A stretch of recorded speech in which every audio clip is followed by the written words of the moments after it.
You were once hailed as a top-tier musical prodigy with world-class talent. Yet on the very night of your grand triumph, capitalist vultures framed you as a pathetic plagiarist. Cast into the abyss, you buried your genius and chose a quiet life. Content to be a humble, mild-mannered teacher in Jiangcheng, you believed that yielding would secure your family's peace. Until that fateful day. Your 4-year-old daughter was cornered by your enemy's son. Her drawing board was crushed and she was covered in filth. Sobbing, she tugged at your sleeve and asked, "Daddy, they said you're a thief." Does that make Xingqing a thief's daughter too? Is it true you offered no words in reply? You simply scooped her up into your arms. Then you turned and stepped back into that studio sealed for a decade. On this day, you had just finished packing star-shaped cookies for your daughter when your phone buzzed with an urgent notification from the kindergarten teacher. Xingqing was being ruthlessly bullied at school. Her precious drawing board had been trampled to pieces. Consumed by worry, you rushed to the scene. The moment you arrived at the kindergarten, the sight before you made your blood boil with primal rage. In the center of a mocking crowd, 4-year-old Lin Yangxing was collapsed on the plastic track. Her once pristine pink princess dress was now drenched in muddy water. A jagged scrape marred her fair, delicate knee, with beads of crimson blood beginning to ooze out. And there, lying discarded on the ground, was her favorite cerulean drawing board, now snapped completely in half. Standing defiantly over Xingqing was a bloated, chubby little boy. He stood with hands on his hips, lifting his chin with an insufferable, smug arrogance. And behind the boy stood a woman draped in designer labels, a nanny type with heavily caked-on makeup. She didn't lift a finger to stop the cruelty. Instead, she wore a haughty, condescending sneer as she looked down at the trembling girl. "You're nothing but a dirty thief, Dick. And your daddy is a thief too." The brat pointed his finger right at Xingqing's face, his voice shrill and piercing. "My daddy told me your father is a massive lying fraud. He stole my daddy's songs to become the champion. The daughter of a plagiarism dog doesn't deserve to draw near my board." The words plagiarism dog hit like a massive sledgehammer, shattering against your eardrums. Memories from 10 years ago surged back like a torrential flood breaching a dam. Those festering wounds you thought had been buried forever by time, at this very moment, were being effortlessly torn wide open by a mere 4-year-old child. "My daddy is not a thief." Lin Yangxing's tiny face flushed bright red, tears welling up and swirling in her eyes. Yet she bit her lip hard to keep them from falling.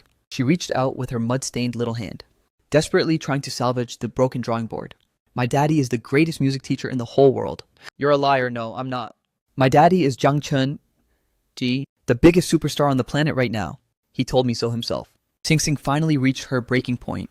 Tears like heavy beans cascaded down like a broken string. But she didn't let out a single sob, merely trembling as she curled up on the ground, her tiny hands death-gripping the wreckage of her board. "Xingqing," a low, raspy voice, yet one vibrating with absolute power, echoed through the silent crowd. "You finally spoke." The surrounding whispers vanished instantly. The nanny-like woman turned her head, and as you stepped forward, a flicker of pure disgust flashed in her eyes. She opened her mouth with a sarcastic biting sneer. "Oh, Teacher Lin has finally arrived? The kids were just playing around, Adsio. But your daughter insisted on snatching our Zixuan's paintbrush. She just tripped and fell on her own. I'm telling you, Teacher Lin T, since your family is struggling so much, you should teach your kids some proper manners. Don't you dare touch other people's belongings without permission. If these thieving habits are in her blood, imagine what she'll become when she grows up." The sheer malice and insinuation in those words cut through the air like a venomous blade. Several nearby parents who recognized the truth behind that decade-old scandal instantly wore expressions full of dark meaning, leaning in to whisper and gossip amongst themselves. "So he's actually the infamous Ling Yan from back then? No wonder he looks so hauntingly familiar. I heard the fallout was incredibly ugly. He nearly dragged Xingyao Media to the grave with him. How is a person like that even allowed to be a teacher? To think he'd bring his kid to the same preschool as ours. Doesn't that just lower the entire prestige of this place?" You ignored every single one of them, walking straight toward your daughter, and dropping to one knee on the filthy, grimy track. Pulling out a tissue, you gently wiped away the muddy water from her face bit by bit. "Daddy," the second Xingqing saw you. Her forced bravado completely shattered. She lunged into your embrace, her tears instantly soaking through your faded white shirt. Her tiny frame convulsed with violent sobs, fractured by a mix of paralyzing fear and sheer injustice. "Daddy, they said you were a thief. They said Xingqing is just a thief's daughter too." She looked up with a face stained by tears. Those eyes that usually sparkled with the brilliance of the stars were now clouded with painful confusion and a desperate need for truth. "Daddy didn't steal anything, right? Daddy taught Xingqing that we never take things that don't belong to us. Daddy didn't steal someone else's songs, did he?" Your heart felt as if it were being crushed by a rusted iron fist. Years ago, following a high fever, you awakened the complete memories of a parallel Earth. In that instant, countless era-defining masterpieces flooded your mind with overwhelming clarity. You only had to reveal a single track to take a talentless hack like Jiang Chen, someone built entirely on corporate hype and garbage, and grind him into literal dust. But you chose restraint. You looked at your newborn daughter sleeping in her cradle, and at your wife who sacrificed a brilliant future to toil day and night for your sake. You were afraid. Not of Jiang Chen, however. You were terrified that Capital's filthy, pervasive claws would reach out and snatch your family away again. So you chose to endure the silence.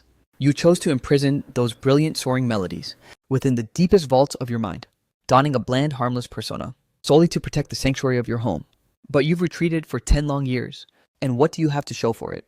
Nothing but your enemy's relentless advance. Nothing but corporate vultures, unleashing their unfiltered toxic malice directly onto your 4-year-old daughter. You thought hiding in the shadows would shield them, failing to realize that once you lose your predatory fangs, your very weakness becomes your ultimate sin. No, Daddy isn't a thief. Your voice was unnervingly calm, deceptively quiet, like a volcano on the brink of eruption. You pulled your daughter into a protective embrace, your calloused hands gently patting her trembling back. Daddy promises you this.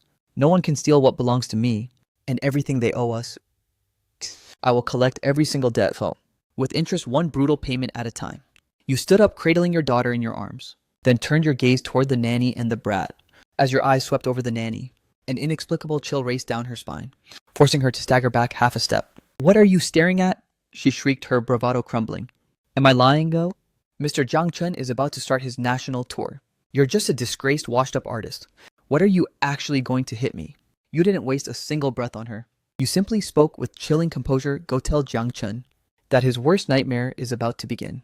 With that, you carried your daughter away, walking through the crowd's complex judging stairs. Exiting the kindergarten gates without a single backward glance, he retrieves the scattered star-shaped cookies from the floor, were caught by the wind, scattering across the cold pavement. Nightfall descended upon the Jiangcheng University faculty housing complex when Su Qingyuan pushed open the door to his home. The house wasn't bathed in its usual warm, welcoming glow tonight. Only a sliver of weak light seeped through the bedroom door crack. Su Qingyuan dropped her lesson plans at the entryway, not even bothering to kick off her high heels, before rushing toward the bedroom. She pushed the door open to find Qingxing asleep, wet tear tracks still etched at the corners of her eyes, her tiny hand death-gripping the edge of your shirt. And there you sat deep in the bedside shadows, resembling a silent, motionless statue, shrouded in an oppressive, suffocating stillness. I got the call from the preschool, Su Qingyuan whispered as she approached the bed, aching with pity as she tucked the blanket around her daughter. Her voice betrayed no hint of panic, but the slight tremor in her fingertips exposed the fury raging within. You didn't look up, merely prying the corner of your shirt gently from your daughter's grasp, then slowly rose to your feet. You took Su Qingyuan's hand and led her out of the room. The living room lights remained off, illuminated only by the city's neon glow bleeding through the balcony. Jiang Chen's son is named Jiang Zixuan. He just transferred into Sunflower Preschool this Monday. Su Qingyuan poured you a glass of warm water, her tone laced with a bone-chilling coldness. Xinjiao Media has dumped a massive fortune this year into rebranding Jiang Chen as the last hope of Chinese pop music. But within the industry, his latest album is being absolutely trashed by the critics. He's guilty and he's terrified. So, when he happened to discover Xingxing's preschool, he used this bottom-tier disgusting tactic to test you. Su Qingyuan knew Jiang Chen all too well, perhaps even better than you did. For the past 10 years, while you were desperately trying to bury the past, she had been lurking in the shadows, tracking every single move made by Xinjiao Media. What is he trying to test? You stared at the faint ripples in the water glass, your voice raspy like sandpaper rubbing against stone. He's testing to see if you've truly given up for good. Testing to see if you've really become a spineless coward who won't even speak up when his own daughter is being tormented. Su Qingyuan's gaze was sharp and cold as frost. She drew a slow, heavy breath, her voice laced with a haunting desolation. Lin Yan, you have nowhere left to retreat. Indeed, there was no more ground to give. You slammed the glass onto the coffee table, the dull, heavy thud echoing through the room and shattering the deathly silence of the parlor.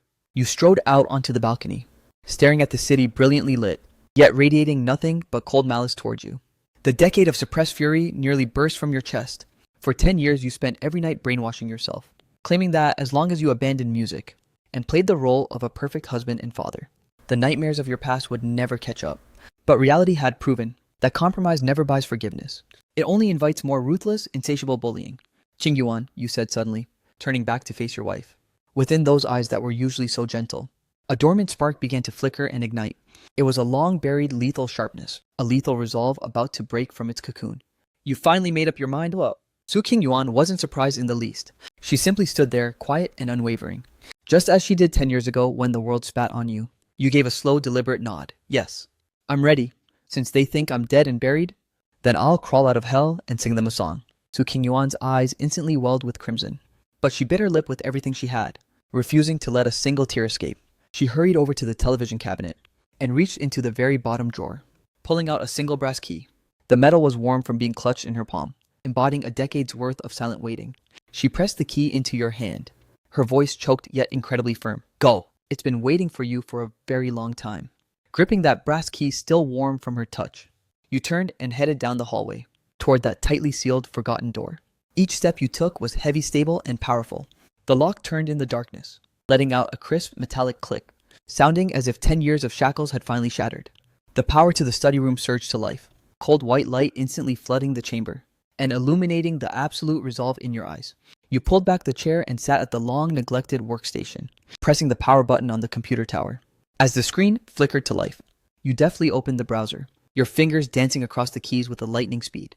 The page redirected, revealing the bold, striking title, The Vinyl Era. This was currently the most hyped, an enigmatic new music variety show on the internet. The producers claimed a total ban on corporate interference, enforcing a blind audition format with masked performers.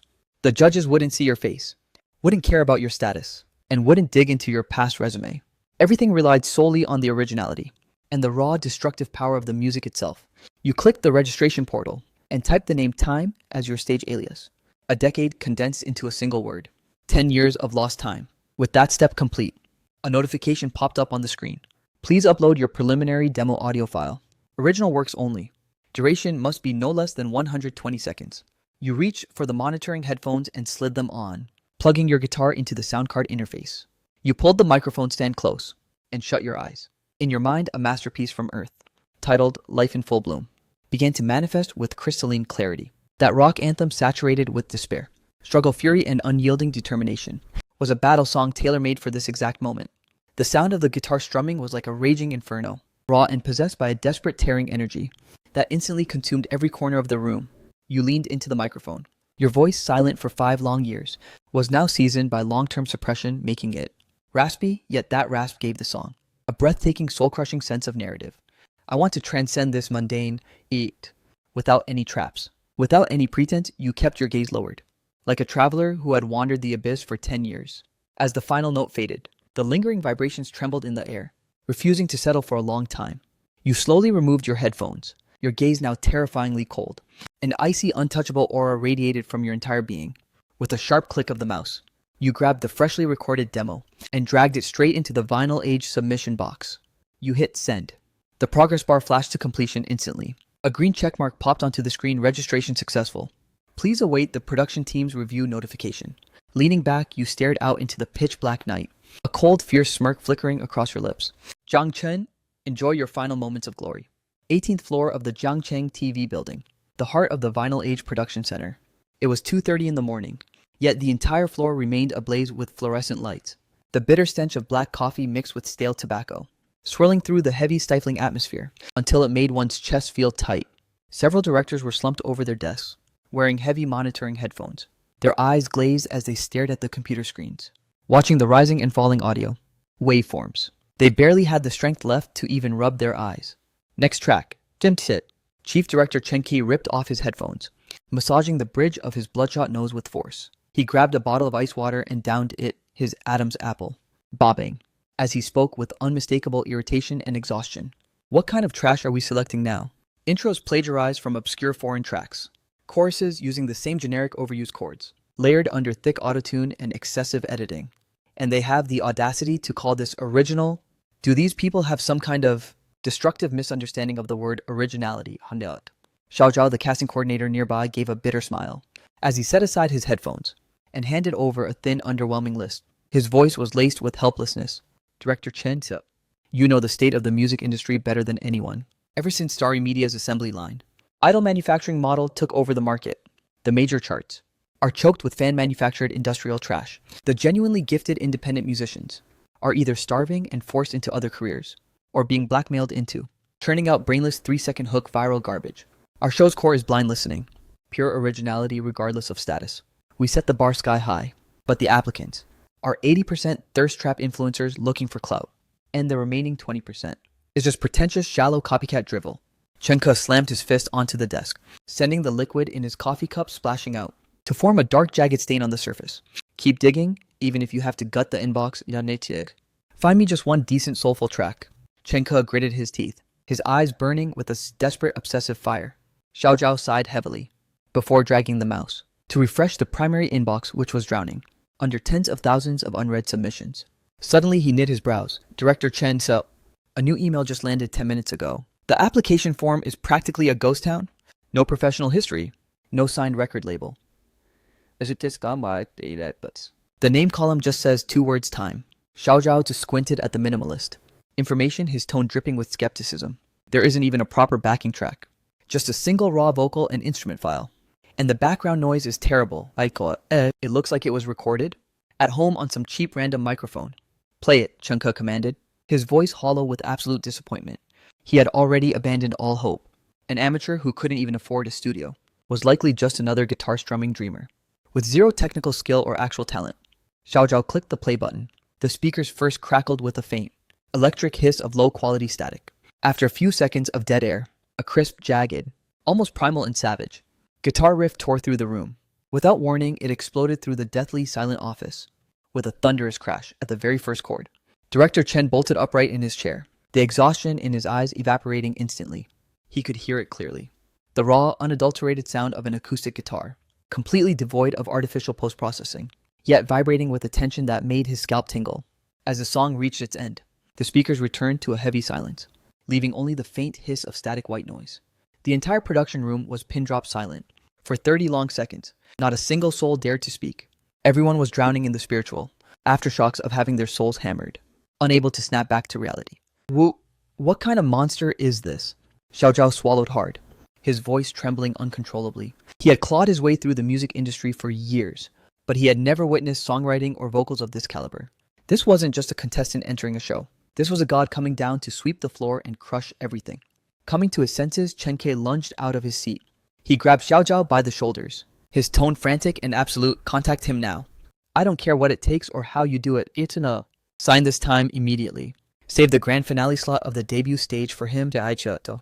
Go now." It was 7 a.m., and Jiangcheng was graced with a rare clear sky. The golden morning sun pierced through the weathered windows of the old apartment, spilling softly across the dining table. The kitchen sizzled with the sound of frying eggs, mingling with the savory aroma of pork and century egg congee that wafted through the entire home. The bedroom door creaked open, and Su Qingyuan emerged leading a sleepy-eyed Xingxing. At the sight of you standing by the table, Su Qingyuan paused, her cold, elegant gaze flickering with a whirlwind of emotions, heartache, relief, and a final, unshakable resolve. She knew better than anyone that the once dazzling genius who ruled the stage had finally officially returned. "Daddy," Xingxing rubbed her groggy eyes, spotting the golden fried eggs on the table. She immediately scrambled toward you on her tiny legs, her lingering sorrow from yesterday not yet fully faded, with her eyes still slightly puffy and red. Yet the moment she tilted her head to look at you, a soft, sweet smile blossomed across her face. You crouched down low, scooping your daughter securely into your arms, using your faint, rough stubble to gently nuzzle her tender little cheek, making her erupt into a fit of giggles. "Xingxing, stay home with mommy today, okay? Daddy has to go take care of something very important." You spoke in a soft murmur, your gaze so tender it could melt iron. "Where are you going, Daddy? Are you going to school to teach the big sisters how to sing?" Xingxing obediently wrapped her arms around your neck, resting her small head against your shoulder. You froze for a heartbeat, your fingertips stroking your daughter's silky hair, as your gaze drifted past the glass window, staring straight toward the distant, looming spire of the Jiangcheng TV tower. Your voice was steady and packed with power. "No, Xingxing, yeah? Daddy is going to take back what rightfully belongs to us." Once breakfast was finished, Su Qingyuan brought a black backpack from the bedroom and placed it gently into your hands. "I checked earlier this morning. The Vinyl Era's recording hall is at the TV station center, and security there is incredibly tight." Su Qingyuan's tone was calm, as natural as if she were telling you to buy groceries. Yet every syllable was heavy with meticulous planning. "The first few rounds are blind auditions. I've already prepared a mask for you, until you've secured absolute leverage. Do not let them see your face. If the vultures at Qingyao Media find out you're back, they'll stop at nothing to sabotage you midway. You pulled the zipper of the backpack open. Inside lay a stark, pure white half mask. It was devoid of any gaudy patterns, featuring only a sharp, sleek geometric edge that exuded a cold and mysterious aura. I know, you slung the backpack over your shoulder, then expertly hoisted your guitar case beside it. Your movements were sharp, clean, and decisive. Lin Yan. The moment your hand gripped the cold metal doorknob, Su Qingyuan suddenly called out to you in a soft voice. You turned back slowly, the morning light outlining your wife's ethereal, elegant features. A breathtaking, soul-stirring smile rippled in her eyes. She offered no worried warnings or nagging concerns, merely locking her gaze onto yours, stating each word with heavy emphasis, go show them. Show them what true musical destiny looks like. Taking a deep, lung-expanding breath, the decade of suppressed emotion surged within your chest. Your lips curled into a sharp, lethal, and confident arc. I will. The door clicked shut softly, severing the connection to the warm domesticity within, and ending 10 years of forced, agonizing silence. Guitar on your back, you stepped into the morning glare. The man once hailed as a once-in-a-generation creative genius, the legendary you, finally bid farewell to the shadows, and re-entered the musical Shura field currently choked by the toxic smog of corporate greed. At 2 p.m., backstage at the Jiangcheng TV main broadcasting hall, over 100 contestants who survived the prelims were crammed into the massive waiting lounge. The production rules were strictly enforced. Everyone had to wear masks to conceal their identities. Yet with a single practice sweep of your eyes, you could see right through the surface-level theatrics, those wearing bespoke hand-tailored suits and limited edition streetwear accessories, flanked by massive bustling teams of assistants, made it painfully obvious who was who. It was easy to spot the silver spoon heirs sent by Big Capital versus the genuine amateurs gambling everything on a dream. In a secluded corner of the waiting hall, you found a simple plastic folding chair and sat down. The geometric white mask shielded the upper half of your face, your worn, weathered black guitar case standing at your feet. The cacophony of chaotic rehearsals and the frantic whispering of managers seemed to be blocked by an invisible, impenetrable barrier, unable to disturb your focus in the slightest. With hands folded calmly over your knees and eyes half closed, you remained completely indifferent to the outside heat. You didn't care for the gossip circulating in the clusters, nor did you mind the curious gazes drifting your way. At this moment, deep within your mind, you were rapidly sorting through the monumental library of musical arrangements within your memories of Earth. Those colossal, soul-shaking masterpieces of art surged through your mind like a brilliant cosmic river, leaving your very soul trembling in awe. Look at that guy in the mask acting all deep. He doesn't even have a single assistant, and his guitar case is literally peeling. How can a broke amateur like that even qualify for the vinyl era? Not far away, a few young men wearing extravagant feathered masks and clad in high-end sequined suits were huddled together, whispering in derision. They were the latest trainees signed by Xingyao Media this year. While the company pushed Zhang Chen as their top star, they still needed a massive influx of fresh blood to seize every bit of exposure on the show. This group was exactly that fodder for the machine. The producers probably just dragged him in as cannon fodder. What good is strumming a beat-up acoustic guitar these days? Without a $1 million arrangement team and marketing accounts hyping you up. Even if he sings like an angel, it's a total waste of time. You didn't even bother to lift an eyelid, your heart remaining completely untroubled. Why would an elephant ever care about the mockery of ants? 10 minutes until recording begins. Yes. All contestants listen up as we restate the rules. This debut stage features a blind listening and screening format. There is only one spotlight in the main hall. The 4 resident mentors will have their backs to the stage. Within the 90-second performance limit, if at least one mentor presses their button to spin around, you advance to the next round. If no one turns by the end of your set, the stage passage will immediately seal, and you are disqualified. The assistant director held a megaphone, bellowing at the top of his lungs in the center of the waiting hall as the rules were finalized. The atmosphere in the room tightened to the absolute breaking point. The very air seemed to have solidified. This brutal make-or-break style of gameplay for those who lived off their looks.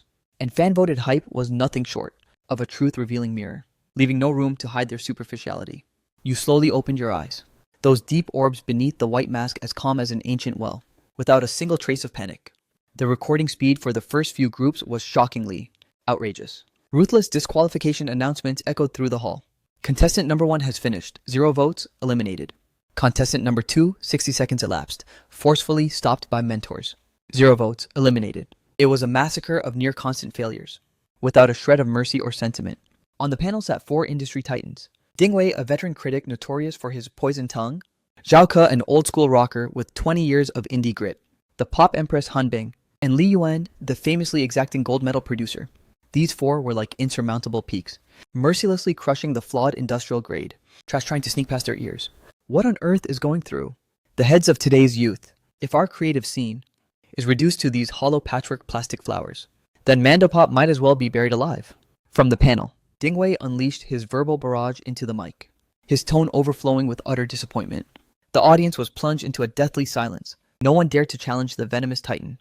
The oppressive tension reached its absolute peak. Next contestant code name, Isiki. Time. The cold mechanical female voice broadcasted. It was finally your turn. The heavy curtains parted slowly, and every light in the house was instantly snuffed out, leaving only a single bone white spotlight burning in the center of the stage. You emerged from the darkness with measured steps, your tall, imposing silhouette caught in the beam. The geometric white mask concealed your upper face, revealing only your sharp, chiseled jawline and tightly pressed lips. You didn't arrive like the previous contestants, armed with massive backing tracks or a choreographed dance crew. In your hand, you carried only a weathered acoustic guitar that had seen many years, minimalist to the extreme and fierce to the core. You walked to the standing microphone, pulled over a high stool and sat down, cradling the guitar securely in your arms. You reached out to micro-adjust the mic's height, the entire process. You didn't utter a single word, not even glancing toward the audience or the mentor panel. That sense of absolute isolation from the world, paired with your lethal composure, under the harsh spotlight, forged an eerie yet overwhelming aura that held the entire room in a death grip. At the judges' table, the four mentors with their backs turned frowned slightly. They couldn't see your face, but the movement coming through their headphones was terrifyingly clean. No auto-tune. No cluttered electronic synths prepping in the background. Only the subtle sound of fingers plucking strings. The minute friction of a sound check. It was impossibly pure. Pure acoustic guitar and vocals. The old-school rocker Zhao Ke glanced at the monitor, muttering under his breath, "Kid's got some serious guts." On stage, you drew a massive breath, filling your lungs. Not just with the chilled air of the studio, but with 10 years of suppressed storming rage. The endless nights spent struggling in the mire. The image of your daughter sobbing helplessly by the slide. Each scene flashed through your mind like lightning. A decade of accumulated hate and resentment surged to the boiling point at this very second. A jagged raw guitar riff tore through the air, instantly shredding the silence of the hall. It felt like a rusted iron sledgehammer, brutally smashing into everyone's chest, vibrating through their very souls. Then you leaned into the microphone, your low raspy voice finally echoing out. The moment the first note hit, all four mentors bolted upright in their seats, their faces masks of pure shock. Pop Empress Hanbing tightened her grip on her pen, unbelief swirling in the depths of her eyes. This voice, it carries a lifetime of pain. The once indifferent crowd below felt as if an invisible hand had seized their throats. Even their breathing became shallow and cautious, terrified of breaking the suffocating tension. Your left hand danced across the frets, your right hand strumming intensity doubling, layering emotion upon raw emotion. Like a man carrying a crushing boulder, a prisoner scaling a jagged cliffside, every step treading the thin line between life and death. Then, without a single warning, the chorus exploded with a thunderous roar. You threw your head back, and your suppressed voice suddenly rocketed upward, transforming into a primal scream that tore through the heavens. Snapped the exact microsecond the chorus erupted. The old rocker Zhao Ke could no longer contain his shock, slamming his hand down on the red turn button without hesitation. A heartbeat later, two more sharp cracks echoed almost simultaneously. Han Bing and Li Yuan also decisively slapped their buttons. "My God, Nick." As her chair spun around, Han Bing covered her mouth with both hands, staring at you as you melded into one with your guitar under the light, her arms instantly erupting in goosebumps. She was shaken beyond all measure. Only the harsh critic Dingwei remained, with his back still turned to the stage. His eyes were clamped shut, his hands death-gripping the armrest of his chair, his breathing ragged and heavy with raw excitement. As the most fastidious ears in the entire industry, he knew the sheer weight of this song better than anyone. Lyrics saturated with deep philosophical meaning, a melodic progression that shattered the shackles of mainstream pop, and that primal savage vitality, devoid of any industrial assembly line traces. This wasn't just a song, it was a masterpiece worthy of being etched into the history of Chinese music forever. As you reached the final trailing note of the last line, Dingwei snapped his eyes open and slammed his palm down with every ounce of his strength. The moment he spun around, he exhaled a long, heavy cloud of pent-up breath, not even bothering to reach for his thermos on the table, before leaning his entire body toward the microphone. Those eyes, usually so cynical and hypercritical, were now overflowing with an undeniable, frenzied heat. Contestant time. I must ask you one question. The lyrics, the melody, the arrangement, including that nearly savage vocal style just now. Did you truly complete all of this entirely on your own? You sat perched on the high stool, your gaze behind the mask as calm as a still lake. You leaned into the mic and uttered a single word, yes. Genius. No, this is a monster, Dingwei muttered to himself, before his volume suddenly rocketed upward. pointing at the audience as he shouted with fervor. Do you even realize what he just accomplished? With nothing but a basic acoustic guitar, he stripped away every single synthesizer from the modern industrial assembly line, using primal emotional demolition to drag every chart-topping hit on the market down into the dirt and crush them. This is what original actually means. This is the raw vitality music is supposed to have. Ding Wei grew increasingly electrified, even bolting to his feet to hurl a massive offer time. I don't care who is hiding behind that mask, or what you did in your past life. This song, Life in Full Bloom, is enough to carve your name into the very bedrock of Chinese music. I'm inviting you to join my independent label. You name your own terms. The moment those words were uttered, the contestants, back in the waiting hall, collectively gasped in shock. Ding Wei was notorious for being a stingy miser and a total lone wolf. To have him personally extend an olive branch was like winning a once-in-a-lifetime lottery before you could even respond. Zhao Ke slammed the table, interrupting old Ding. You're crossing the line here. There's recruiting, and then there's blatant hijacking. Time come to my band instead. I'll make you the lead singer, and you'll headline our national tour next year. Han Bing also spoke up with a radiant smile, her eyes full of deep admiration. You two seniors, your circles are far too niche. Time your talent shouldn't be boxed in like that. If you're willing, I'll lend you my gold medal production team, be controlled, and I'll personally produce your next album. Three of the industry's absolute titans ignited a recruitment war in the very first round. This unprecedented historical scene made executive director Chen Ke pump his fist violently backstage. This is the ultimate viral hook for the broadcast. Here sit us. Every eye in the house refocused on you, waiting to see you give a starstruck, humbled response. They waited to see you shed tears of joy while making a choice. But you merely rose to your feet with calm grace, hoisting your guitar back onto your shoulder. Your voice was low, yet carried an indisputable iron resolve. I appreciate the overwhelming kindness from the mentors, but I didn't come to this stage for fame, nor do I need the hollow polish of any record label. I am simply a man who lost some precious things, and I'm here to reclaim exactly what belongs to me, debt by debt until the ledger is balanced. As for anything else, I have zero interest. Having spoken, you gave a slight respectful nod, lifted that battered black guitar case, and turned to vanish into the shadows backstage. Arrogant, he's out of his mind. Backstage. The Xinjiao media trainees were seething with pure rage, yet their eyes betrayed a maddening, bitter jealousy. They were drowning in resentment, yet utterly powerless. 3 days later, Friday at 8:00, the premiere episode of The Vinyl Era launched on Zhangcheng TV and across the 3 major streaming platforms simultaneously. By 9:30 p.m., as the program neared its conclusion, the vast majority of casual viewers found themselves lulled into a daze by the mediocre acts shown earlier. The comment section was stagnant with only a few dull remarks until you stepped onto that stage in your white half mask. Before their screens, millions of viewers spent the next 90 seconds undergoing an unprecedented baptism of the soul. In a mere 2 hours, Life in Full Bloom, Time, and The Vinyl Era Absolute Domination violently shattered the hype walls built by corporate gold, storming directly into the top 10 trending topics on Weibo. The engagement was skyrocketing at an exponential, insane rate.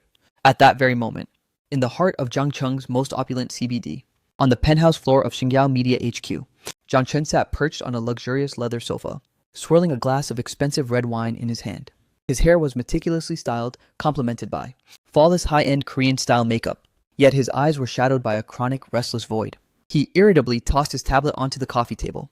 Sister Hua, how many times do I have to tell you? Those music bloggers are writing such obvious fake shill pieces. The new benchmark of Chinese pop. The public is going to find that cringe. Tell them to make it more relatable. And emphasize how many sleepless nights I endured in the studio for this track. Sister Hua was one of the masterminds who personally orchestrated your descent into the abyss years ago. But right now, she had no patience for Zhang Chen's petty complaints. Her brow furrowed deeply as she glared at the rocketing trending charts on her phone. Her tone was grave. Zhang Chen, we have a massive problem. The premiere of The Vinyl Era on Zhangcheng T5 just produced a dark horse. With zero pre-show hype, one song just crash-landed at number 5 on the charts, completely burying your new single. Zhang Chen froze for a second, then erupted into a derisive sneer. Chen K's trash show on Zhangcheng TV? He thinks some random amateurs can flip the script on me. Sister Hua, call Weibo immediately. Pull his trending status, and hire some bots to drown him in hate. Easy. Sister Hua shook her head, her expression incredibly grim. We can't suppress it. This is pure organic viral traffic. The numbers are terrifyingly real. Moreover, the quality of this song is absurdly high. Just listen to it yourself. Sister Hua tapped the video and cranked the volume. The low-fidelity guitar strumming began to echo through the opulent office. At first, Jiang Chen looked utterly indifferent, a mocking smirk still plastered on his face. But when you're raspy, deep vocals delivered that first haunting line. His hand tightened around his wineglass. A surge of ice-cold dread shot straight up his spine. That voice, that specific way of phrasing, though it was far more rugged and weathered than he remembered. That bone-deep sense of authority, an absolute dominance over the music, was something he knew all too well. 10 years ago, on the original Newcomers stage, a youth in a white shirt and black-rimmed glasses used that exact god-tier talent to crush his pride into the dirt, turning the crown prince of Xingyao into a laughingstock. Jiang Chen's breathing suddenly hitching, his pupils constricting in primal fear. As he glared at that white mask, impossible. He's been blacklisted into oblivion. Go. I already broke him. He didn't even dare to touch a guitar again. The chorus in the video exploded with a roar, that soul-shaking anthem echoing once more. Crash. The wine glass in Jiang Chen's hand shattered on the floor. Expensive crimson wine soaking the pure white wool rug, like a jagged, unsightly pool of fresh blood. He collapsed back onto the sofa, his face deathly pale, his fingertips trembling uncontrollably. Those icy eyes beneath the mask were identical to the ones from a decade ago, staring him down with utter trash-tier contempt. Jiang Chen, have you lost your mind? Sister Hua gasped in shock, rushing forward to steady him. It's him. It's definitely him. Jiang Chen lunged, grabbing Sister Hua's wrist, his voice shrieking like nails on a chalkboard, dripping with frantic paranoia. Lin Yan, that plagiarizing dog. He's back. Sister Hua's expression shifted instantly, forcing herself to keep her composure. Get a grip. We buried that scandal 10 years ago cleanly. Even if he's back, what could he possibly do? Besides this, Time has a much raspier voice. How can you be so certain it's him? Intuition, that suffocating pressure that cornered me. Besides that lunatic, there isn't a second person on earth who can do this. Jiang Chen was like a beast driven into a dead end, bolting upright, his bloodshot eyes wide as he roared. Investigate, use every connection we have.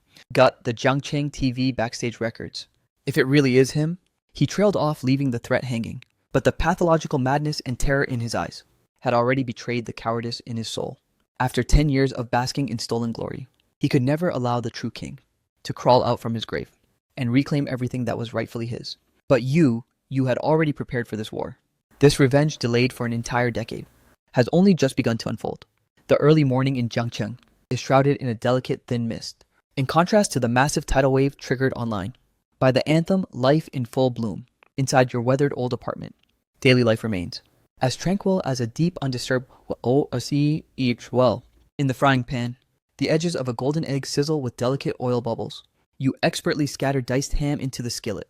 If those fans who went absolutely feral for time on their screens last night were to witness this domestic scene, their eyes would likely pop out in sheer disbelief. The cold, arrogant powerhouse on that stage, the musical tyrant who shredded the fake prosperity of the industry with a single roar, is currently sporting an apron adorned with cartoon bears, focusing intently on preparing his daughter's breakfast. Daddy, can I have the little star cookies again today?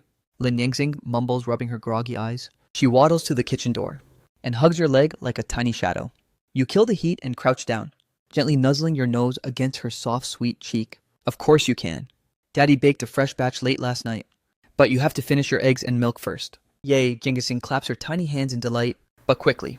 The little girl's eyes dim for a fleeting second, her voice dropping to a whisper. Daddy, when I go to kindergarten today, will that mean boy come back to stomp on my drawing board? Your hand cutting the ham pauses for a heartbeat, turning to see the deep-seated fear in your daughter's eyes. That suppressed inferno of rage in your chest surges once more. That scumbag Jiang Chen didn't just steal 10 years of your life. He's trying to cast his shadow over a 4-year-old child as well. You set down the knives, wash and dry your hands, then cup your daughter's face in your palms. Your gaze is more earnest and gentle than ever before. Xingxing, listen to me. No one can steal what belongs to your father, and I will never allow anyone to bully you. If that brat dares to mess with you again, you look him in the eye and tell him, your daddy is the most powerful magician in the world, and he will make every bad person disappear. Really, Xingxing's eyes shimmered with hope. Dad, when has your father ever lied to you? You offered a soft smile, rising to set the breakfast on the table. Right at that moment, Su King Yuan pushed open the front door and entered. Between her elegant, cool brows, there was a rare trace of exhaustion, yet her eyes shone with an unusual brilliance. King Yuan, where were you so early? You poured a glass of warm milk and handed it over. Su King Yuan took it, sipping to warm her stomach, casting a glance at her daughter focused on her eggs. She lowered her voice. I went to see an old friend, Professor Liu from Jiangcheng University of Technology, 10 years ago when Xingyao Media forged. The timestamp on that overseas demo, they hid their tracks perfectly. But back then, I secretly preserved the raw fragments of the server's backend data. Professor Liu spent an entire week on it, and he's finally restored the deleted strings of code. Your pupils constricted instantly. That fraudulent timeline was the core evidence used to nail you to the pillar of shame as a plagiarist a decade ago. Corporate capital can bribe the media. It can manipulate public opinion. But cold digital code never tells a lie. Where is the evidence now? Your voice dropped to a low heavy register in an absolutely secure location, an encrypted cloud drive. Su Qingyuan looked up, staring deeply into her husband's eyes. But now is not the time to drop this bombshell. Xingyao Media is too much of a monolith right now. Even if we dump the evidence online this second, they have the power to kill the trending topics. Within 10 minutes, that's it. Then bite back and claim we fabricated the proof. You picked up your wife's line of thought. So, we have to wait. Wait for the absolute vantage point where one shot can end it all. Exactly, Su Qingyuan nodded firmly. Wait until you've climbed to a height great enough. High enough that Xingyao's corporate claws can no longer stifle your voice. Wait until the eyes of the entire internet are hyper-focused on you. In that moment, the total truth will become the final straw that breaks their backs. The couple's gazes locked across the room. 10 years of silent understanding needing no explanation. After dropping your daughter off at kindergarten, you returned to your study, bolted the door shut, and drew the curtains tight. The room was once again plunged into a world-isolating gloom. You powered up your computer, ignoring the overwhelming tidal wave of praise for life in full bloom flooding the web. That ephemeral, fleeting viral clout meant absolutely nothing to you. What you needed to do was continue mining the monstrous vault of Earth's greatest hits within your mind. The second round of the vinyl era is a head-to-head PK. According to the regulations, the production team will assign groups based on initial popularity. If your hunch is correct, Xingyao Media's tentacles should be slithering toward the producers right this second. Those corporate predators will never tolerate an uncontrollable variable, continuing its savage, unbridled growth. They will definitely scheme and plot to take you out in the next round. At the same time, at the Jiangcheng T Vibe Tower, in Executive Director Chen Qi's office, the door was violently kicked open. Xingyao Media's power broker, Sister Hua, striding on 10-centimeter stilettos, flanked by two black-suited assistants, marched in with aggressive intent. Director Chen, long time no see. Sister Hua sat on the sofa with a fake icy smile, tossing a gold-stamped sponsorship contract onto the coffee table. Let's not beat around the bush. Xingyao Media has decided to inject an additional 30 million into the vinyl era for exclusive naming rights. However, there is only one condition. Chen Ke lifted his gaze, glancing at the tempting contract before him, his eyes turning cold. Sister Hua, quite the grand gesture. But you know my ironclad rules well enough. Capital has no say in my creative content. Rules are static, yep. But people are adaptable. Director Chen, 30 million, is enough to take this low-budget show's production value and marketing campaign and elevate them by 3 whole tiers. Sister Hua leaned her body forward, her gaze becoming razor sharp. I want every single shred of intel on that contestant codenamed Time. And for the next peek around, Tuck, I want you to pair him up against one of our Xingyao artists, and then kill his in-ear monitors. Chenka bolted upright in his chair, fury instantly surging to his head. Kill his monitors. In a massive broadcasting hall like ours, that means the singer won't hear a single detail of the track. There'll be off-key 100% chance of a total train wreck. That's essentially murdering a performer's career on stage. Chenka pointed a trembling finger at the door, his voice shaking with pure rage. In your dreams, I created this program to give genuinely gifted individuals a clean, untainted platform. Keep Xingyao's filthy bottom-tier tactics. The hell away from my territory, get out. Sister Hua seemed to have anticipated Chen Ke's explosion. She didn't show a hint of anger, instead rising slowly with practiced elegance. Director Chen, integrity is a noble trait, but in this cutthroat industry, integrity alone won't put food on your table. Walking to the entrance, she turned back to flash a chilling, sinister smile. Keep your data. It doesn't matter. Jiangcheng is only so big. As long as he exists in this world, I will dig him out from whatever hole he's hiding in. As for the next round, Director Chen, you'd better pray that your station chief shares your stubborn pride. The door slammed shut with a heavy thud. Chen Ke collapsed back into his chair, defeated. He cast a glance at his desk, staring at the audio waveform of life in full bloom, and clutched his hair in a fit of agony. He knew that once Xingyao Media moved in for the kill, the crushing weight of that corporate mountain was far more than a single director could ever withstand. 10 minutes later, inside the station chief's office, Chen Ke glared at the middle-aged man, leisurely sipping tea behind the mahogany desk. His clenched fists were so tight that his knuckles had turned a ghostly white. Chief Lee, I don't understand. After the premiere of The Vinyl Era aired, our viewership ratings and streaming numbers shattered every station record from the last 3 years. That contestant known as Time Tick. The entire internet is hunting for his identity. He is the ultimate cheat code for our ratings. Now you're ordering me to kill his monitor feed and rig the lottery results against him. How is that any different from personally murdering him? Chief Lee set down his purple clay teacup and let out a shallow, weary sigh, though his eyes remained cold and unyielding. Chen, you're still far too naive. The ratings look fantastic, sure, but can ratings alone be exchanged for cold hard cash? President Chang of Xingyao Media personally called my private line last night. 30 million in exclusive sponsorship fees was wired into the station's account this morning. Furthermore, they've guaranteed that for our New Year's gala, Zhang Chen will headline the show for free. So for 30 million, we're just throwing our integrity in the trash, Chen Ke hissed through gritted teeth, his eyes bloodshot with suppressed fury. Chief Lee reacted as if he'd just heard a punchline, his expression instantly darkening. Integrity? Chen Ke, let's get one thing straight. You work for a television station, not a non-profit charity. Xingyao's message was loud and clear. They want this Time character to humiliate himself in the second round and then be eliminated as a natural consequence. As for whether he's a genius or not in this industry, you're only a genius if capital says you are, without a nod from the investors. A genius is worth absolutely nothing. If you want to keep sitting in that director's chair, then follow orders. I've already notified the audio team. You don't need to lift a finger. Just focus on managing your camera angles. Chen Ke's hands slumped in defeat. He knew that in this concrete jungle, built on pillars of money and power, the integrity of a single director was as insignificant as a grain of sand in a storm. Saturday afternoon, Jiangcheng Gymnasium, the Vinyl Era Round 2 recording site. Due to the explosive success of the first episode, the production team moved the venue from the small internal studio to a professional arena with a capacity of 3,000. In the backstage waiting area, you still wore your signature white geometric mask, sitting silently in a far corner.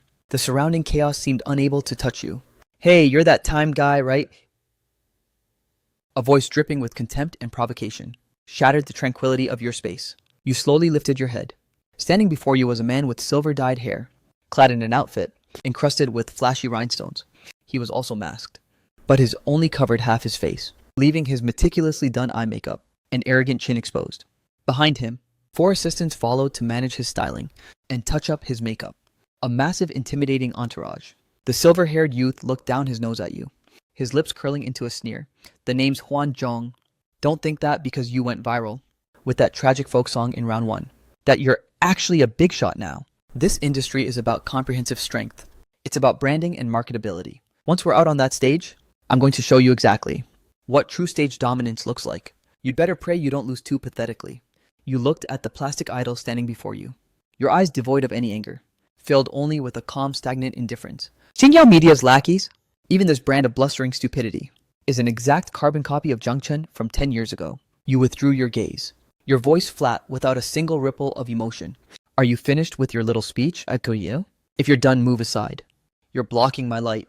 Han Zhong's face stiffened in shock. He was about to explode when his assistant pulled him back. Brother Huan, don't lower yourself to this amateur's level. It's almost time to head out. Sister Hua made it clear. This round is already a guaranteed win for us. The assistant whispered urgently into his ear. Han Zhong let out a cold snort, shot you a vicious glare, and turned toward the stage entrance. On the stage ahead, the 4 mentors were already seated, with a sharp command from the host. The first PK match of the second round officially ignited. The first to perform was none other than Huan Zhong. Deafening EDM instantly swept through the arena. On the colossal LED screens, piercing neon light effects flickered aggressively. Huan Zhong, backed by 8 backup dancers, gyrated frantically across the stage, hydraulic lifts, flamethrowers, and cold pyrotechnics. Every stage effect imaginable was piled on, to an absolute overwhelming extreme. He performed a high-tempo electronic rap, with a flood of English words mixed into muddled, indistinct Chinese lyrics, combined with heavy auto-tune and maxed-out pitch correction processors. His actual vocal ability was buried deep beneath the noise. The young fans in the audience, stimulated by the intense visual assault, shrieked, waving their glow sticks in a state of pure frenzy. But at the mentors' table, the expressions of the 4 industry titans grew grimmer by the second. Critic Dingwei's brow furrowed into a tight knot, and he ripped off his monitoring headphones, as if listening for one more second would be torture. The old-school rocker Zhao Ke didn't even bother to hide a blatant roll of his eyes. Had it not been for the strict recording protocols, he'd likely have slammed the table and started cursing. You call this garbage an original. Besides that hollow repetitive beat, what the hell is he even saying? Han Bing whispered under her breath to Li Yuan. Typical assembly line industrial waste. Propped up entirely by backing tracks and FX. Li Yuan shook his head slowly, his eyes overflowing with pure disappointment. The 3-minute chaotic frenzy finally reached its end.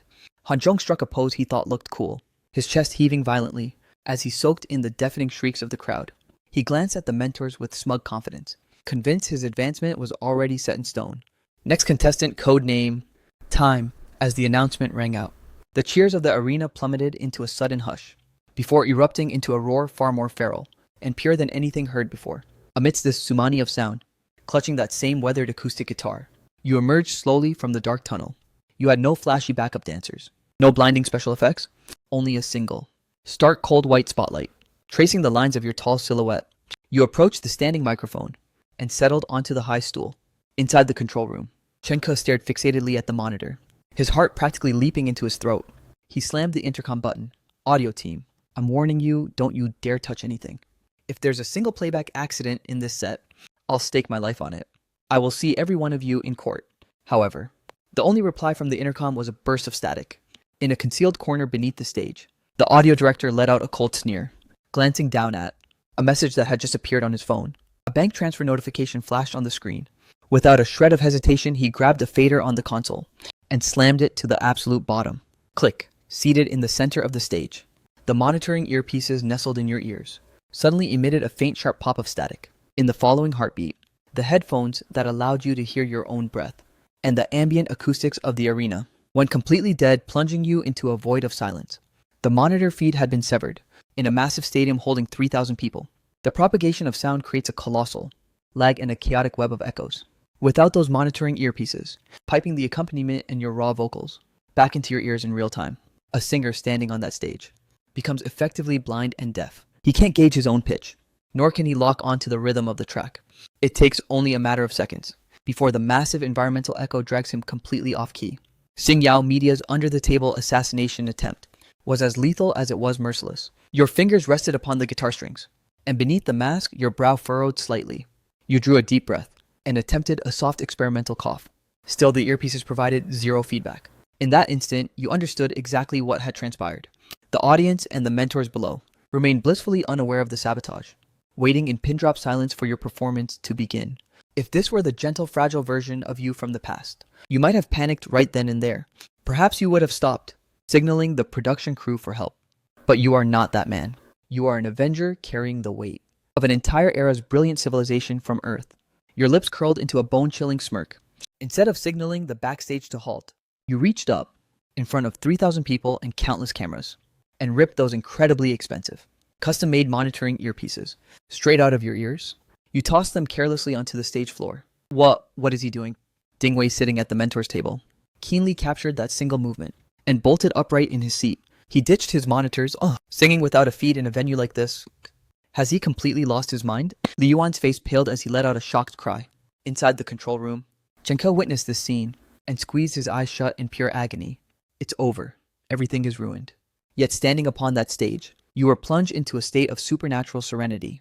Without the constraints of the earpieces, the chaotic echoes of the stadium, and the collective breath of the crowd flooded your senses. But you simply closed your eyes, channeling every ounce of focus into the resonance within your own skull. Absolute pitch, paired with 10 years of muscle memory etched into your soul. You didn't need the guidance of a backing track, nor did you require the feedback of electronic devices. Your body itself was the most precise, most savage instrument in existence. Your right hand suddenly ascended fingertips, slicing into the strings like a jagged blade. A somber, eerie intro, dripping with a spine-chilling tension, broadcast through the microphone and detonated across the sky of the entire stadium. This wasn't life in full bloom. It wasn't that broad, sweeping rage. Instead, it was something lurking in a dark corner, a madness poised to shred every layer of pretense. Then, that raspy voice craved by countless souls, ignited without a single drop of electronic assistance, acting like a razor-sharp bayonet, as it stabbed with unerring precision into the heart of that grotesque melody. The moment the first lyric escaped your lips, the atmosphere of the entire arena froze. It's too perfect. The pitch was terrifyingly accurate down to the last hertz. Ding Wei gripped the armrest of his chair so hard, his eyes looked ready to burst from their sockets. How is this even possible? performing with zero monitor feedback. Inside a cavernous venue like this, how is he managing this? His vocals are latching onto the rhythm like a vice. At the backstage tunnel entrance, Han Zhong, who was originally waiting for your downfall, felt the smug expression freeze on his face.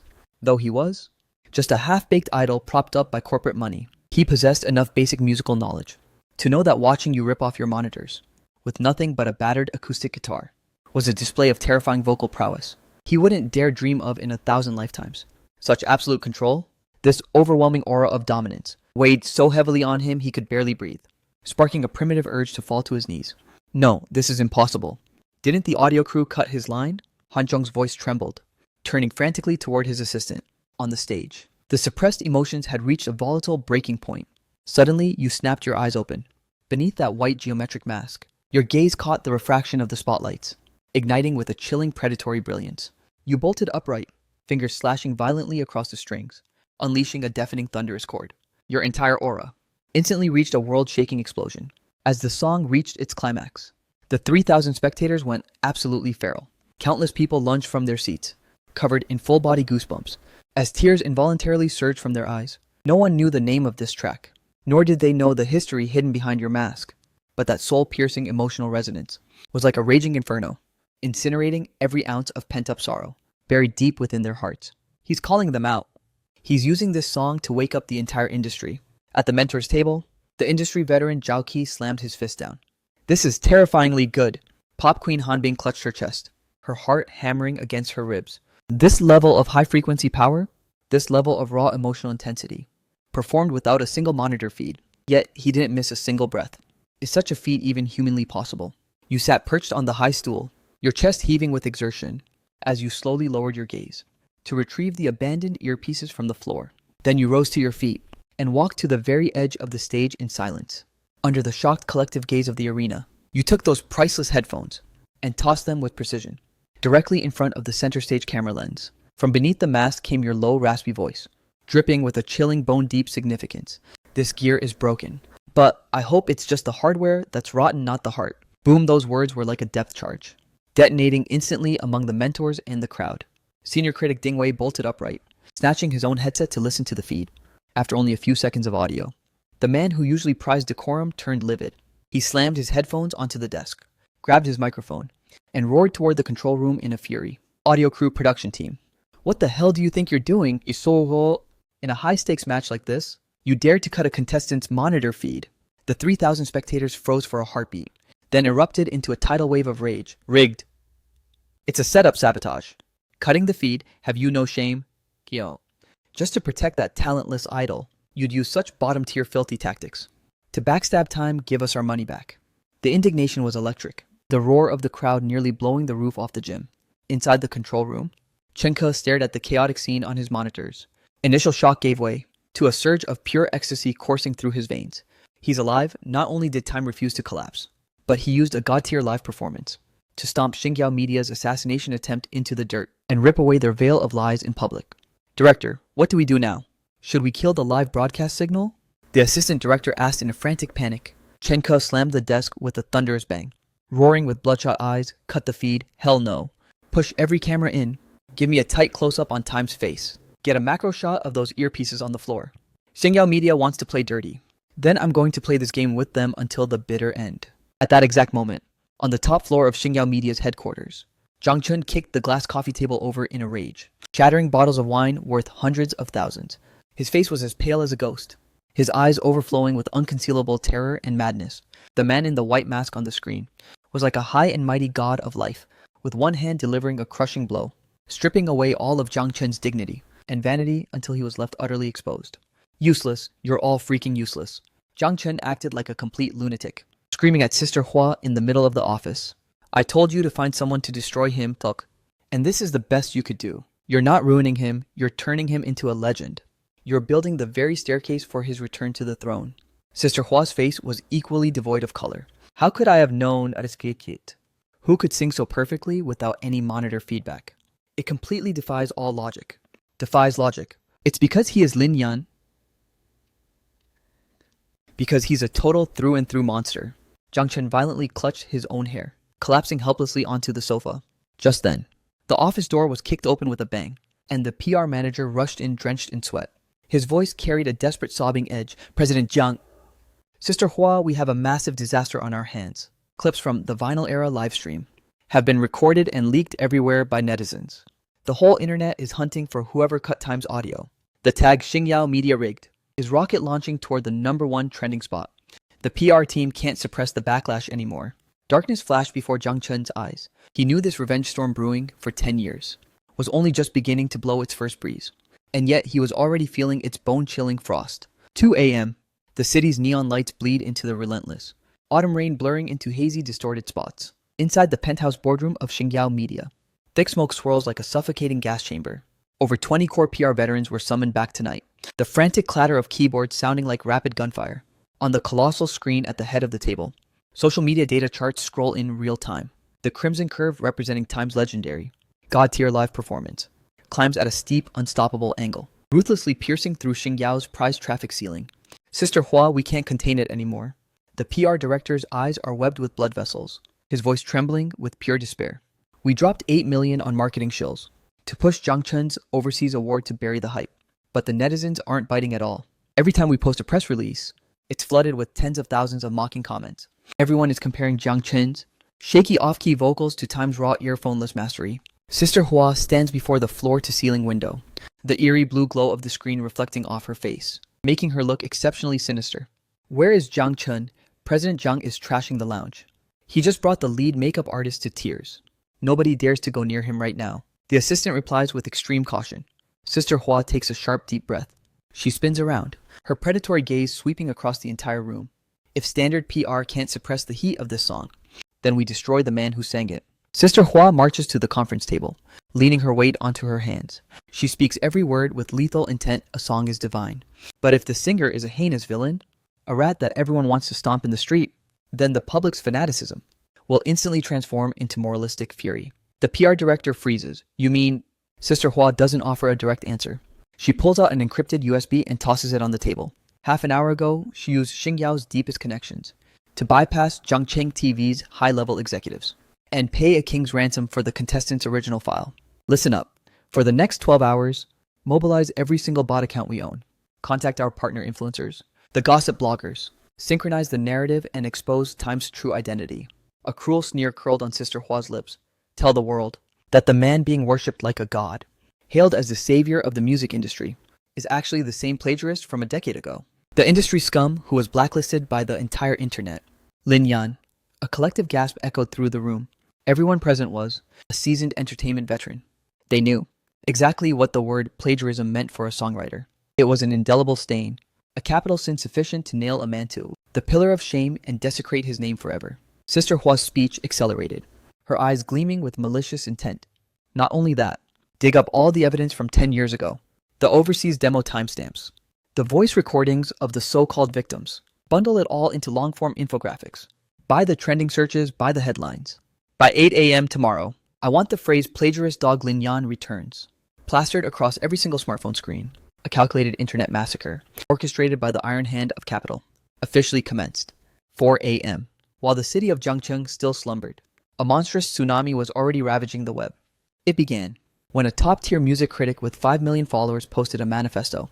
He first praised the artistic value of exaggerated, only to pivot his pen with lethal precision, expressing heartfelt grief as he unmasked the face behind Time's disguise. The post included meticulously compared body silhouettes, voice print analysis, and the details of the decade-old plagiarism scandal. Immediately following this, hundreds of marketing accounts acted as if on a unified command, swarming the platform to spread the news through viral chain reactions. Countless stitched images and out-of-context video edits fell like a downpour of filth, drenching the narrative, aimed directly at you who had just set the stage ablaze with brilliance. 7 a.m.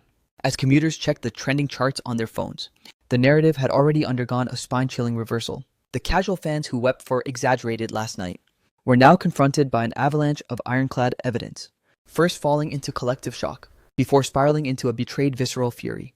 The public psyche has always been fragile. Blind following can easily manufacture a god, but the moment a stain is found on the idol, they will develop a bloodthirsty craving to smash that statue into a million pieces. I'm actually gonna gag.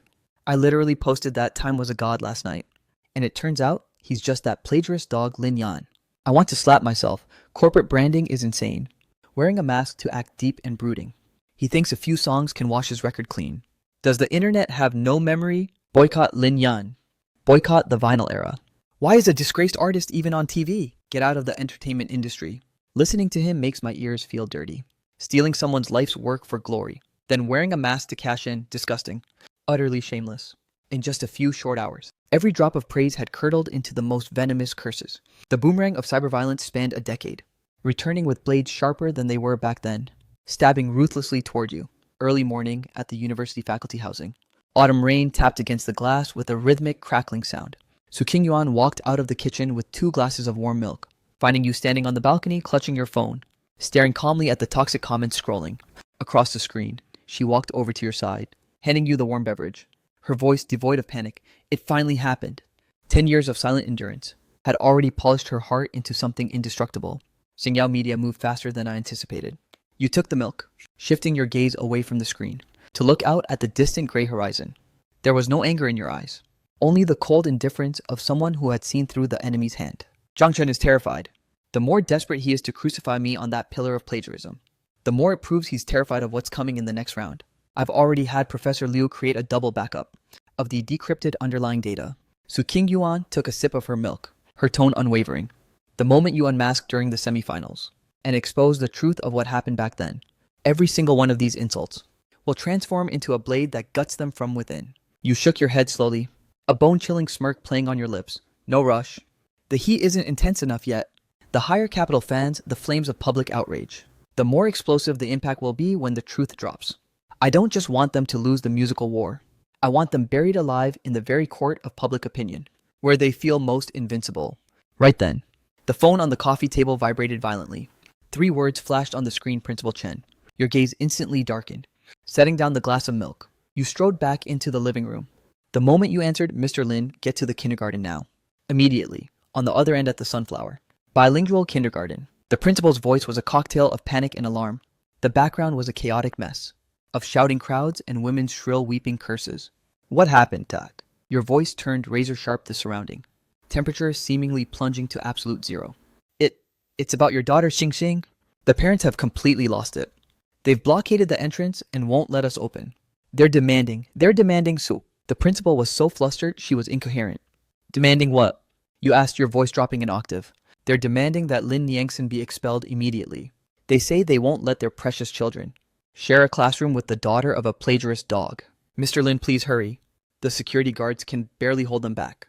Xing is hiding in the corner of the classroom sobbing, and no one can comfort her.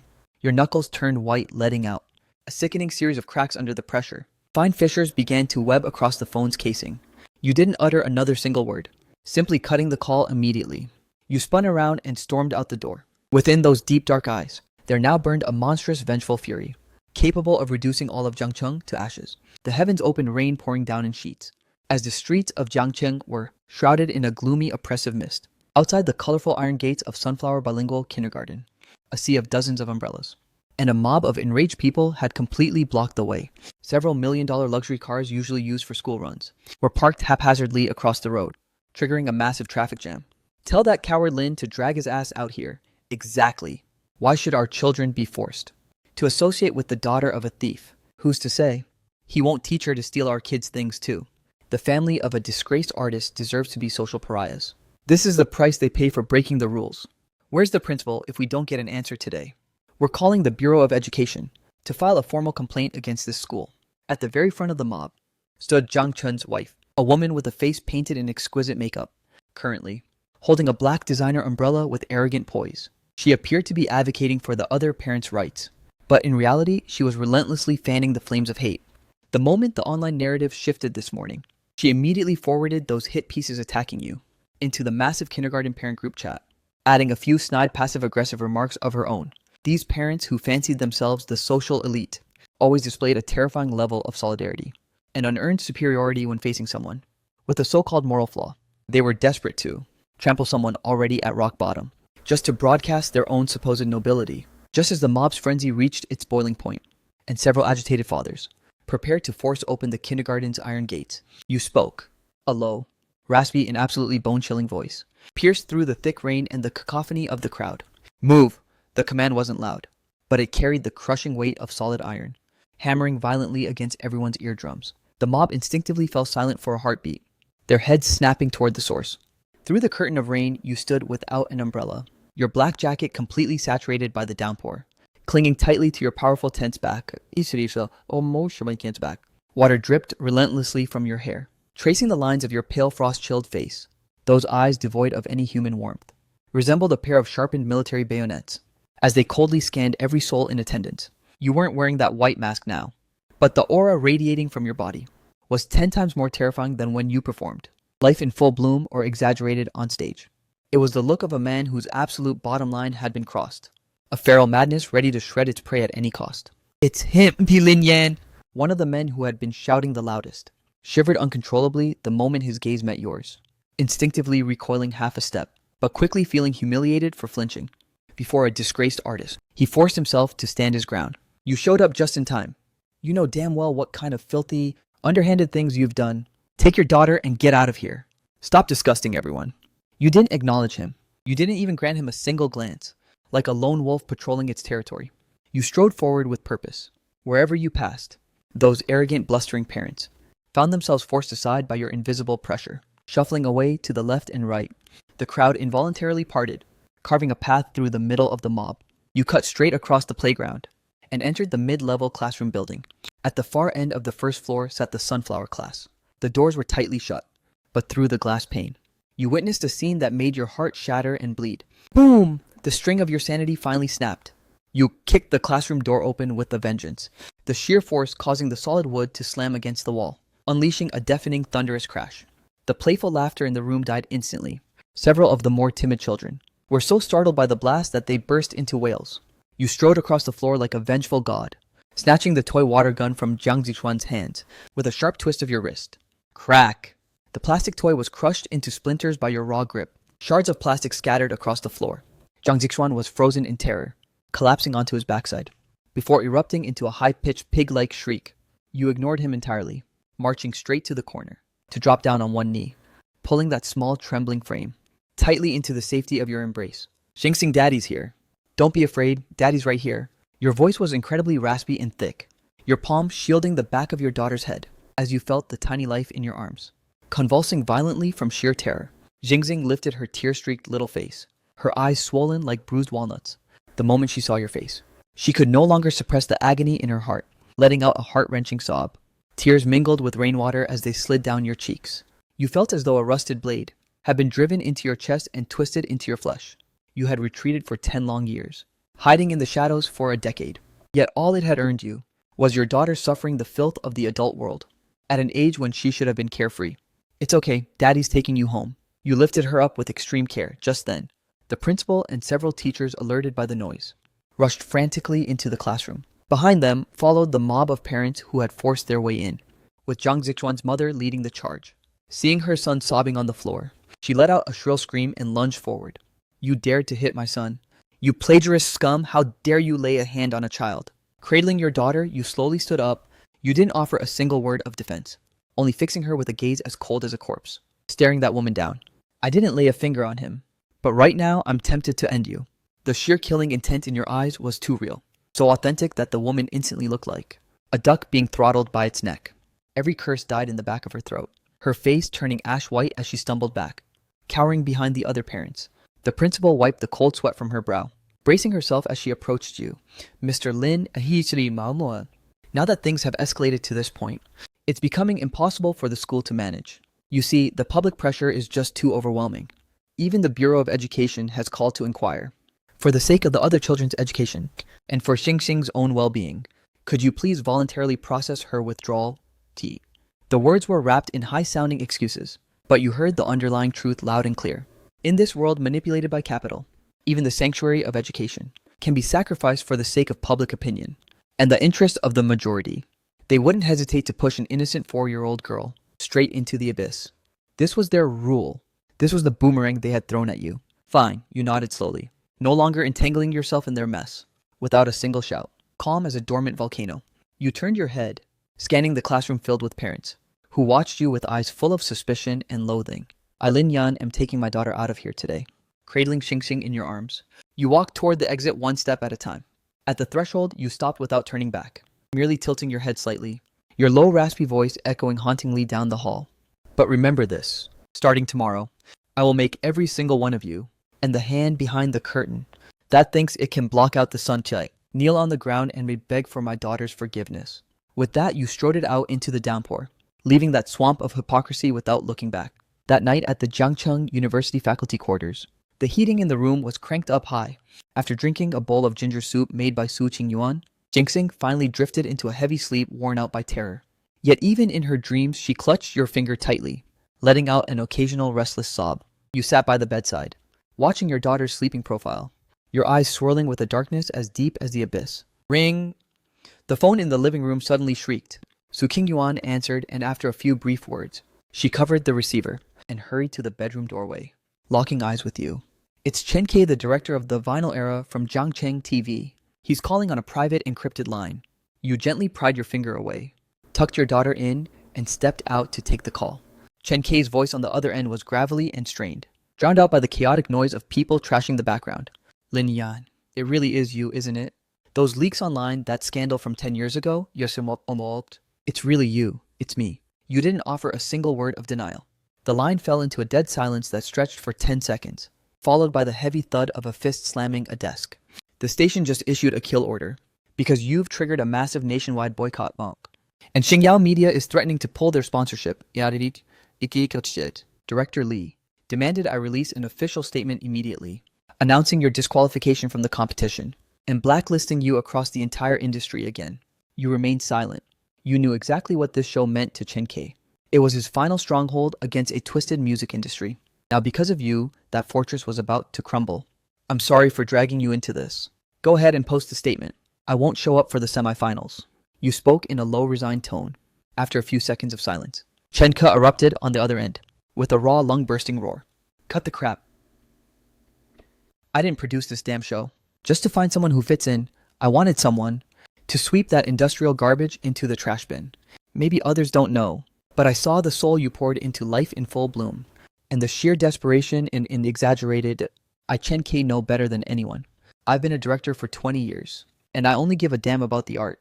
I don't play by Capital's rules. Chen K's breathing was heavy and ragged on the other end, his voice laced with the madness of a man burning his bridges. I already slapped my resignation letter onto Director Lee's face. They cut my budget, and they locked me out of my own studio. But so what? I've contacted a few of my old brothers in the industry. We've spent all night in the outskirts of Jiangcheng, renting a warehouse at an abandoned heavy machinery plant. We're building our own stage, and we're setting up our own live stream servers. Lin Yin, I don't care what happened 10 years ago. I only have one question for tomorrow night's semifinals. On a stage that belongs to you and you alone, do you have the guts to show up? Your grip on the phone tightened violently, your knuckles turning a stark, ghostly white. You glanced at the closed bedroom door, then looked at your wife standing beside you, her eyes fixed on you with unwavering resolve. Su Qingyuan pulled out a sleek black USB drive and pressed it into the palm of your hand. It contained the decrypted source code, evidence powerful enough to drag Xingyao Media into the depths of hell. Tell them you're not just showing up. Tell them you're going to show them what a true god of music looks like. You curled your fingers tightly, crushing the USB drive into your palm. As the ice in your eyes shattered completely, replaced by a prairie fire destined to consume everything, Director Chen prepped the highest spec audio equipment you have. Tomorrow night, I'm not just showing up. I'm finished with the mask. Under the name Lin Yan, I'm going to throw a funeral for the entire mandopop industry. The abandoned heavy machinery factory on Jiangcheng's western outskirts. The cold autumn rain finally ceased in the dead of night. This massive plant, dormant for over a decade, was riddled with gaping holes in the ceiling. Pale cold moonlight leaked through the fissures, slicing mottled geometric patterns. Across the thick dust of the concrete floor, in the heart of the factory, dozens of temporary industrial searchlights emitted a blinding white glare, violently carving out a space upon this wasteland, carving out a pocket of blinding brilliance. No high-end LED displays, no million-dollar hydraulic lift systems, nothing but a backdrop cobbled together from massive weathered tarps, bolstered by a few rusted oil drums. Acting as the foundation, this was the new stage Chen Qi forged for the Vinyl Era semifinals, or rather his final bastion, against the manipulation of corporate overlords, a dozen young editors who followed Chen Ke in his mass resignation, and his vision, now labored with bloodshot eyes over final equipment checks. Most were barely out of college, their hearts still fueled by the idealistic flame of pure broadcast art. Last night, the moment the station ordered your burial, and axed the show. Chenka hurled his badge across the office. This young crew didn't hesitate for a second, silently packing their gear to follow this madman director into this desolate ruin. A technician wearing thick-rimmed eyeglasses, looked up from a chaotic nest of cables. His voice raspy from a sleepless night. Director Chandig, the rogue rooms on the 3 major streaming platforms are live. But Xingyao Media is definitely watching us. The second we go live, they'll pressure the platforms to nuke our stream immediately. Chenka stared intensely at the darkness of the standby screen on his monitor. Banning us takes a formal process. No matter how fast they move, we'll have at least a 15-minute window. He took a sharp breath, his gaze reflecting the resolve of someone who had burned his boats. 15 minutes is plenty to finish that song. At that precise moment, the heavy iron factory gates let out a bone-jarring screeching groan. A black off-roader pulled up outside, its headlights piercing through the dust of the plant. The door swung open, and you stepped out.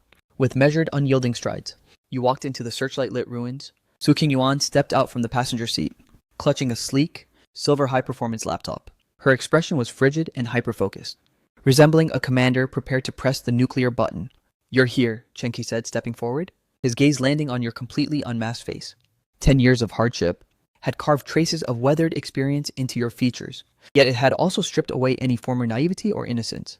All that remained was a profound cold hardness forged in the depths of the abyss. "Is the gear ready, fuck?" You glanced at the crude, yet industrial, heavy metal aesthetic of the stage, cutting straight to the chase. You handed a black USB drive to Chen K. "Here's the backing track. I produced the master file on my home computer last night. I don't need a live band. Just plug this directly into the main audio track." Chenka took the drive, his palms sweating slightly. He knew that within this tiny device lay a power, capable of triggering a catastrophic tidal wave that would drown the entire mandopop industry. Everything is set. Qingyuan's laptop is already patched into our master control signal feed. Chenka glanced at Su Qingyuan standing nearby. "The moment you give the signal, well, those decrypted data logs she's holding will instantly override every single live stream feed." You nodded, your gaze shifting past Chen K to the camera lenses aimed directly at the center of the stage. Director Chen, start the stream. 8 o'clock p.m. sharp. The internet's carnival of hate had reached its absolute peak. The hashtag plagiarist dog, hashtag Lin Yan get out of the industry, still held an iron grip on the #1 spot of every chart. The public's moral superiority had inflated to unprecedented levels, as if by cursing and boycotting a tainted artist, they could prove the nobility of their own souls. Right at that moment, countless marketing accounts at the front lines of the gossip and the gossip-hungry masses suddenly discovered a mysterious room quietly surfacing, simultaneously across every major streaming platform. The room's title consisted of 8 simple heavy words: "The Vinyl Era, Eternal Light Amidst the Ruins." No official verification, no pre-show hype or promotion. Even the thumbnail was just a crude, stark image of white text on a black void. But the name The Vinyl Era was currently the ultimate cheat code for viral traffic. Within a mere 60 seconds, like a shiver of sharks scenting fresh blood, millions of viewers swarmed into these unverified rogue channels. The screens flickered to life. There were no dazzling spotlights in the frame, no extravagant stage production, only a dim, desolate, abandoned factory floor. Rusted steel girders exuded a chilling skeletal aura under the cold lights. The comment section was instantly buried under a barrage of question marks. "What the hell is this? Where are they? Isn't the Vinyl Era supposed to be at the Jiangcheng Stadium? What's with this creepy graveyard factory aesthetic? Did the crew get kicked out by the station because of that Lin Yan scandal? Wait, look, someone's on stage." With the sharp crack of a cold white spotlight snapping onto the center of the stage, the scrolling comments stuttered and froze for a heartbeat. It was you. You weren't wearing that signature white, geometric mask. You didn't have your guitar. You simply gripped the stand of a vintage microphone with one hand, your head slightly bowed, as strands of dark hair shielded your eyes. But that sharp bridge of your nose and that cold chiseled jawline were presented with undeniable crystal clarity. On millions of smartphone screens, memories from 10 years ago instantly collided with the present image. After that brief moment of paralysis, the screen exploded like a volcanic eruption, with a vicious counterattack of toxic comments. "It really is Lin Yan. Damn it, he actually dares to show his face. The sheer audacity is off the charts. Plagiarist dog, get the hell off the stage." This production crew must have lost their minds. Didn't the station director say he was banned? How do they still dare to give him a live stream? Call the police, I'm reporting this stream right now for spreading toxic influence. Go to hell, Lin Yan. Your daughter getting bullied at kindergarten is the karma you brought upon her, you pathetic failure. The screen was smothered in a deluge of filth, nearly obscuring the video feed entirely. Behind countless screens, faces twisted with malice, venting their pent-up life frustrations and bitterness. without a shred of restraint, unloading everything onto the target they believed they could trample with impunity. Inside the desolate factory, you couldn't see the comments, but you could easily imagine exactly what kind of demonic chaos was currently unfolding across the web. You slowly raised your head, staring directly into the primary camera lens. In those deep, chilling eyes, there was no grievance, no burning rage, only the detached pity and mockery of a man, looking down from the clouds at a swarm of ants. Then you spoke, your gravelly baritone voice, carried through the high-end audio equipment, delivering every syllable into the ears of every viewer. 10 years ago, you claimed I stole another man's soul and nailed me to the pillar of shame. Yesterday, you took a 4-year-old girl's favorite drawing board and crushed it, Kia, pointing at her face and calling her a thief's daughter. You fashion yourselves as righteous judges, dancing to the baton waved by Capital, reveling in your moral circus with a clear conscience. You release the microphone stand and step back, a bone-chilling smirk curling on your lips, since you're so obsessed with passing judgment and so eager to consume the plastic pop, manufactured and packaged by your corporate masters. Then tonight, I will grant your wish. Right here for the Mandopop industry that has been dead for a decade. I will host a true funeral. Boom! This declaration of war effectively, spitting in the faces of every netizen online, sent the vitriol in the chat rooms to an absolute boiling point. Everyone hammered away at their keyboards, gearing up to unleash even more venomous insults, to drown out this arrogant, delusional plagiarist. However, just a split second before they could hit send, a bizarrely magnificent and eerie melody exploded without warning. Through every single earphone and speaker, it was the pure sound of a classical guitar, but devoid of any warm or bright strumming. Under a layer of extreme suppression, with a heavy gothic tragic harmony, it progressed. Like the spectral footsteps echoing through a midnight castle, step by step, it stomped precisely on the valves of every listener's heart. Then a heavy, frigid, intensely metallic underground rap beat crashed down like a thunderclap, perfectly strangling that classical guitar melody. This was a Langston Mandopop arrangement style that had never existed before. Classical elegance and street-level brutality, at this very moment, formed an auditory, dimensional strike that acted as a black hole instantly devouring all other noise. Millions of people in front of their screens felt their fingers freeze mid-keystroke. How can this intro be so addictive? How can it have such a chilling high-tier sense of sophistication? Standing in the cold light, you slowly close your eyes, your body swaying subtly to that uncanny rhythm. At the absolute, surgical beat drop of the percussion, you raise the microphone, a lazy raspy voice, dripping with peak mockery and dark charisma, poured out from your lips. This was a masterpiece from Earth's Mandopop pantheon, a genuine dark fairy tale, a requiem meant to bury the past. Through your unique vocals polished by 10 years of hardship and sorrow, this song shed the slight, youthful melancholy of the original and transformed into a cold, ruthless judgment. The tidal wave of comments in the live stream, within the first 10 seconds of your singing, fell into a bizarre, empty vacuum. The venomous insults they prepared choked in their throats. Every self-proclaimed soldier of justice, faced with this terrifying musical dominance, felt a primal invasion deep within their souls. A swarm of bloodthirsty ants lured by rotting flesh. It was like a thunderous, stinging slap, delivered directly to the faces of every blind follower, participating in this cyber witch hunt. Whatever bait the corporate giants tossed out, they swarmed toward the scent of blood. How hauntingly similar to the imagery in the lyrics. The Jiangcheng TV building, the Xingyao media headquarters, and countless offices of major music labels. Those professional producers who were ready to mock and kick a man while he was down. And the music critics at this moment all rose from their chairs in unison, clutching their monitoring headphones.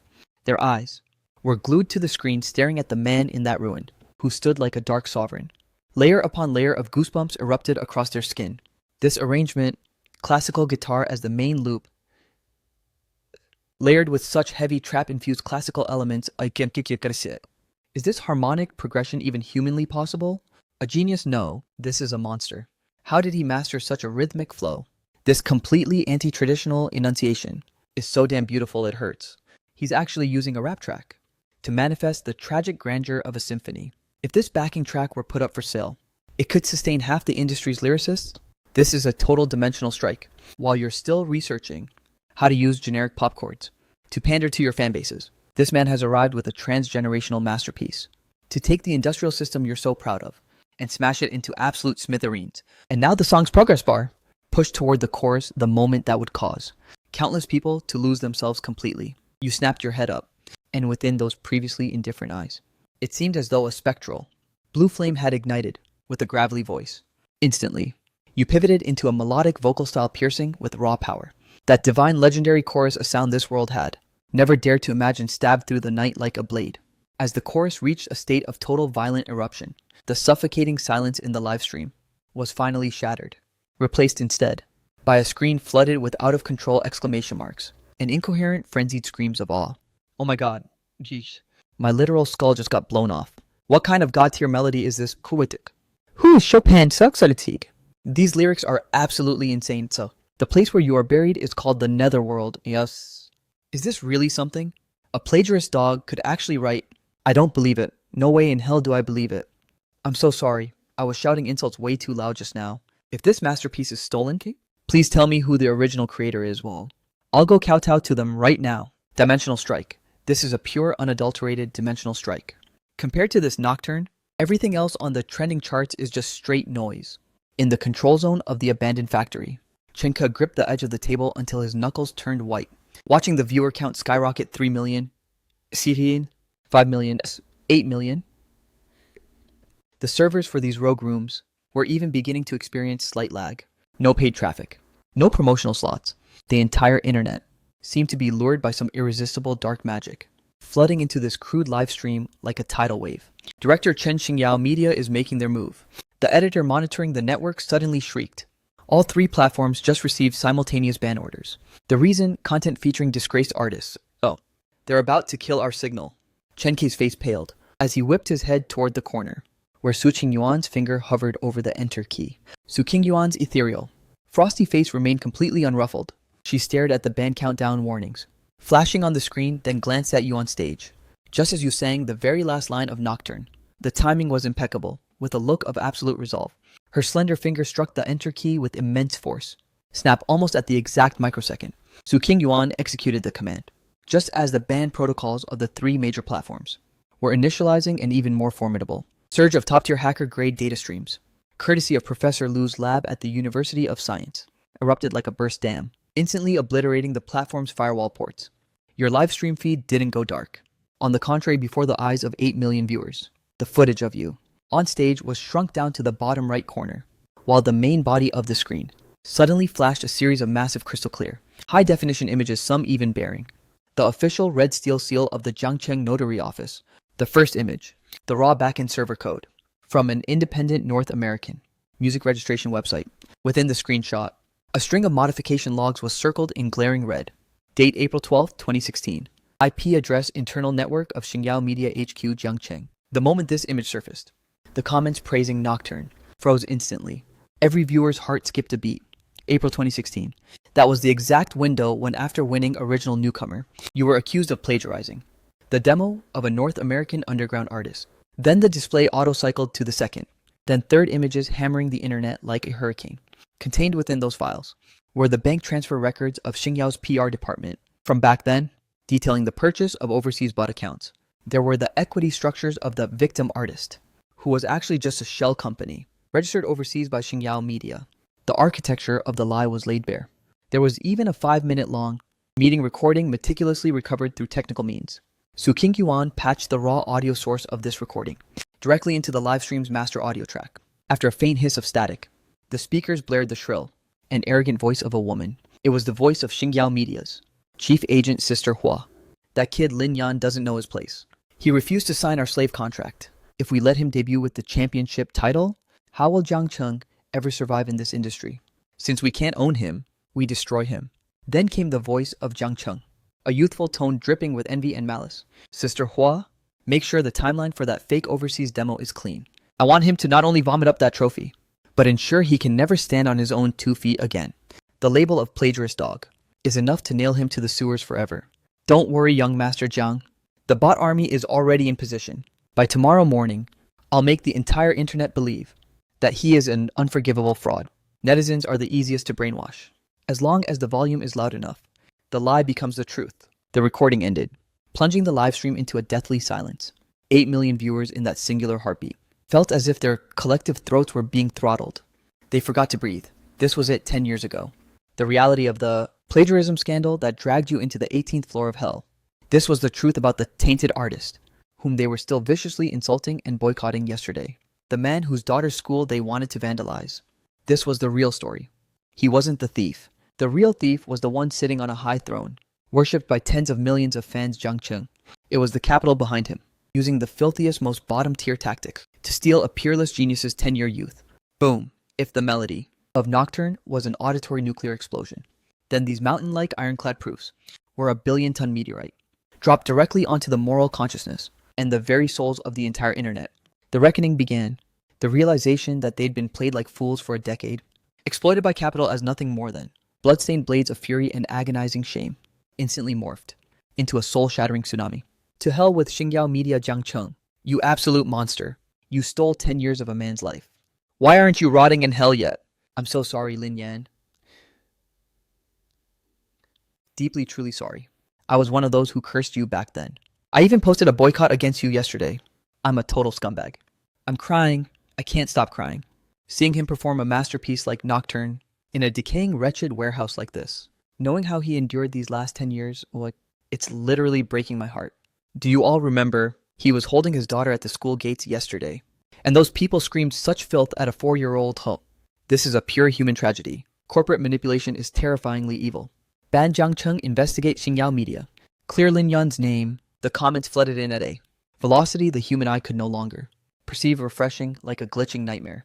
The livestream's viewer count is straight up breaking the charts simultaneously across every major social media platform. Every smear campaign regarding Lin Yan's plagiarism was utterly annihilated within 5 short minutes by the overwhelming wrath of real netizens.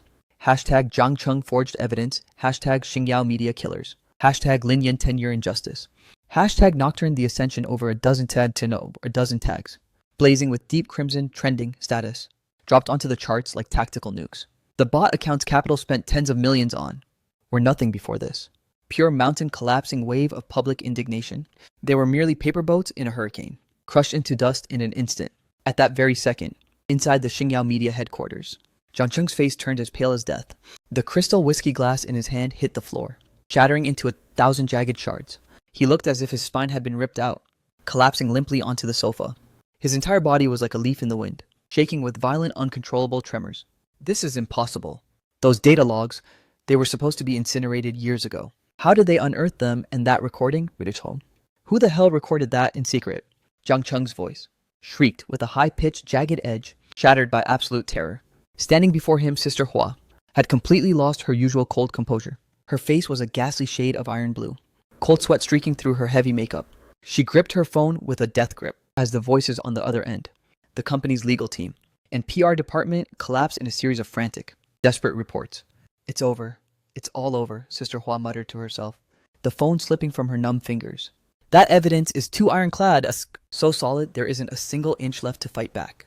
Especially that screenshot of the source code and the recording of us admitting to the frame-up. The police will launch a criminal probe. Once they file the case, Xingyao Media stock will hit the limit down. The moment the market opens tomorrow, we're looking at total delisting risk. This isn't just about Jiang Cheng's reputation being ruined. This is the twilight of the entire Xingyao empire. Quick call the station me. Tell them to pull the plug, kill the servers. Cut the damn internet now. Jiang Cheng barked like a lunatic, grabbing Sister Hua's shoulders and shaking her violently. It's useless. Sister Hua closed her eyes in despair. This is a high-level hacker hijacking the stream. Unless you go and physically blow up the servers of the 3 major platforms right now, no one can stop this broadcast. Inside the abandoned factory, the cold wind whistled through the rafters. You stood silently on the stage, gazing at the monitor, where the comments were refreshing at a manic pace. You watched those apologies 10 years overdue, and the truth finally coming to light. Your face showed no ecstatic joy from being vindicated, nor the frantic thrill of a successful revenge. Your eyes remained like the waters of a bottomless well, so calm it was heart-wrenching. You lowered the mic and walked to the stage's edge, offering a slow, deep bow, not to the camera, but to Chen Ke and every crew member who stood by you in these ruins. To complete this grand counterattack, Su King Yuan shut her laptop and approached the stage. The two of you locked in a gaze across the flickering shadows. Is it over? Su King Yuan asked softly. You stepped down from the platform, walking toward your wife, and taking her cool hand in yours. In those deep, soulful eyes, a trace of human warmth finally flickered, yet it was accompanied by a sharper, more resolute edge. No, the hunt has only just begun. For the tears they stole from Xingxing Kaxit Ite, and the 10 years of youth they took from you, simple infamy is nowhere near enough. You turned your head back toward the lens, your gaze becoming incredibly sharp, radiating an overwhelming predatory intensity. At the grand finale, I will reveal the greatest masterpiece this world has ever seen. Jiang Cheng, prepare to meet your doom. The live stream frame froze at that exact moment, fading into a profound hollow black screen. But the entire mandopop industry had been completely upended by those short 15 minutes of broadcasting, ushering in a brand new era belonging to the king. 9:30 a.m. The copper bell of the Jiangcheng Stock Exchange chimed on schedule. For the tens of thousands of Xingyao Media shareholders, it was a funeral knell ringing out from hell. In less than 3 seconds of trading, the K-line representing Xingyao's stock price snapped like the string of a broken kite, bleeding a desperate sickly green as it plummeted straight through the floor of the daily limit. Tens of billions in market value, fermented by the heat of last night's wasteland broadcast, vanished into ash and smoke in an instant. Outside the Xingyao headquarters, the glass curtains that usually sparkled with prestige now looked exceptionally bleak and desolate. Dozens of law enforcement vehicles with flashing lights had already barricaded every exit of the building. A swarm of badge-wearing financial crimes detectives and officials from the notary office strode purposefully into the lobby, clutching search warrants issued overnight by the court. Clear out the penthouse executive suite, an officer commanded with a chilling wave of his hand. 2 female officers stepped forward, snapping a pair of cold steel handcuffs around the wrists of Xingyao Media's chief agent, the infamous Sister Hua. The iron-fisted woman who reigned over the industry for a decade now had hair in complete disarray, her foundation washed away by cold sweat into a series of grotesque muddy streaks. Like a soulless, broken marionette, she was dragged out of her office. Meanwhile, cowering in the corner of the leather sofa, Jiang Cheng stared with bloodshot eyes at the shattered spider-webbed screen of the phone in his trembling hands. He hadn't been taken away yet, because in that frame-up 10 years ago, all the tangible cash flows and hacker hirings were orchestrated by Sister Hua under the company's name. From a purely legal standpoint, Jiang Cheng was currently just an unwitting beneficiary, but deep down he knew better than anyone. Legal retribution might be delayed, but the public's judgment had already flayed him alive. On his phone screen were hundreds of private messages he had just received. Fans who used to call him Oppa and brother, who fought like fanatics to keep him on the charts, were now using the most venomous insults imaginable to curse him. His proud super topic was flooded with hate, and the dozens of luxury brands he endorsed had at 8 a.m. sharp issued a synchronized wave of contract terminations. I haven't lost yet. I'm not dead yet. Jiang Cheng suddenly erupted into a neurotic, manic laugh, his voice raspy like sandpaper grinding on wood. He lunged to his feet, shoving his assistant aside, and stumbled frantically into the restroom. He splashed ice-cold water violently against his pale, bloated face, forcing himself to reclaim some semblance of calm. As long as he could still sing, as long as he can still flex his musical genius, this memory-deficient cesspool of an industry will eventually welcome him back with open arms. He refuses to let them nail him to this pillar of shame. 15 minutes later, a raw, unfiltered video clip, devoid of any professional editing, surfaced on Jiang Cheng's hemorrhaging social media page. In the footage, Jiang Cheng's eyes were sunken, radiating the desperate mania of a cornered beast. Glaring at the lens, he snarled, "Lin Yan, you used hackers to forge this so-called evidence, to dismantle my company, and destroy my team. Fine. I'll take the hit, but don't think for a second. You can wash away the filth from 10 years ago. You fancy yourself a genius, don't you? Weren't you going to hold a funeral? On the stage of the Vinyl Era, tonight at 8 p.m., at the Jiangcheng Sports Center, on the grand finale stage, we'll settle this before the entire nation. No pre-recorded backing tracks. No production teams behind us. Just a single guitar and raw live improvisation. If I lose, I, Jiang Cheng, will vanish from this industry forever and never touch music again. But if you're too cowardly to show, or if you lose, it proves everything you sang last night was just more high-end garbage stolen from someone else." The moment this video dropped, it was like dumping a gallon of gasoline onto an already raging inferno. Damn, Jiang Cheng has lost his mind all. He actually has the guts to issue a challenge now. It's just a pathetic death struggle. Can't he see the massive canyon between his talent and Lin Yan's? Maybe not. Jiang Cheng is a piece of work, but he's still a classically trained prodigy. Live improv is a total wildcard. If Lin Yan dodges the fight, the origin of last night's hits will be back in question. Either way, tonight's grand finale is going to be the bloodiest slaughterhouse in the history of Mandopop, though. Public opinion swirled like a Category 5 hurricane. And as for you, the target of this challenge, you remain completely silent across all public platforms. 2 p.m. The faculty housing of Jiangcheng University. The sunlight outside was glorious, with an autumn breeze sweeping away days of lingering gloom. You were lounging in a rattan chair on the balcony, holding a soft velvet cloth, meticulously polishing the vintage Martin guitar that had been your sole companion for years. Your movements were feather light, your focus absolute, as if the chaotic storm raging in the outside world couldn't touch this tiny sanctuary. Su King Yuan approached with a plate of sliced fruit, setting it down on a small round table. She studied your tranquil profile and whispered, Director Chen just called because last night's live stream went nuclear this morning. Dozens of premier sponsors came knocking on his door. They've not only covered the budget cut by the station, but also booked the massive Jiangqing Sports Center. For tonight's grand finale, 80,000 tickets were snatched up within 3 seconds of going live. You paused your polishing and lightly plucked a string, letting a crisp resonant note ring out. Director Chen knows about Jiangqing's challenge too. He's asking if you want to tweak the rules. After all, live improvisation is like walking a tightrope for any vocalist. If Xingyao hired ghostwriters beforehand to prep a song for him to memorize, you'll be at a massive disadvantage responding on the fly. Su Qingyuan's tone carried a hint of logical apprehension. You looked up, the autumn sun reflecting in your deep eyes, yet not a single ripple of emotion showed. No need to change a thing. Let him come. You pulled the guitar into your arms, your fingertips drumming softly against the wooden body, as a cold, indifferent smirk curled on your lips. When an insect is thrashing at the edge of the abyss, the more you try to stop it, the more it believes there's still a chance to survive.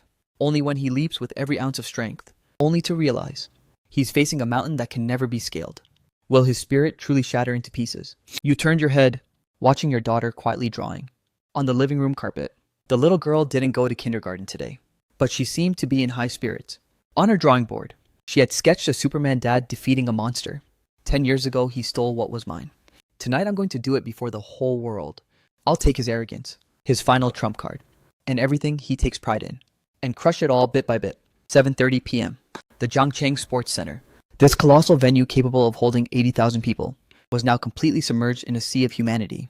There were no unified glowing fan signs, no organized fan chants or slogans, but the sheer thermal energy and suppressed restlessness generated by 80,000 souls gathered together was enough to make any performer on that stage feel their knees turn to jelly. Outside the venue, countless fans unable to enter huddled before the giant broadcast screens in the square.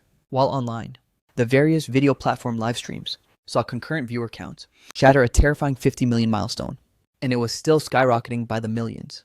With every passing minute, tonight isn't just the grand finale of a talent show, it's the ultimate day of reckoning for a decade of grudges in the mandopop world. In the backstage waiting room, Chenka paced back and forth, nerves frayed. His eyes were still sunken from exhaustion, but within them flickered a light that bordered on fanatical. He glanced at you resting on the sofa, with your eyes closed, then at the wall clock. Lin Yan, Jiang Chen has arrived. He brought nothing but a single guitar, no entourage, no staff. Chenka took a sharp, deep breath. He lowered his voice and muttered, I had my people check into it.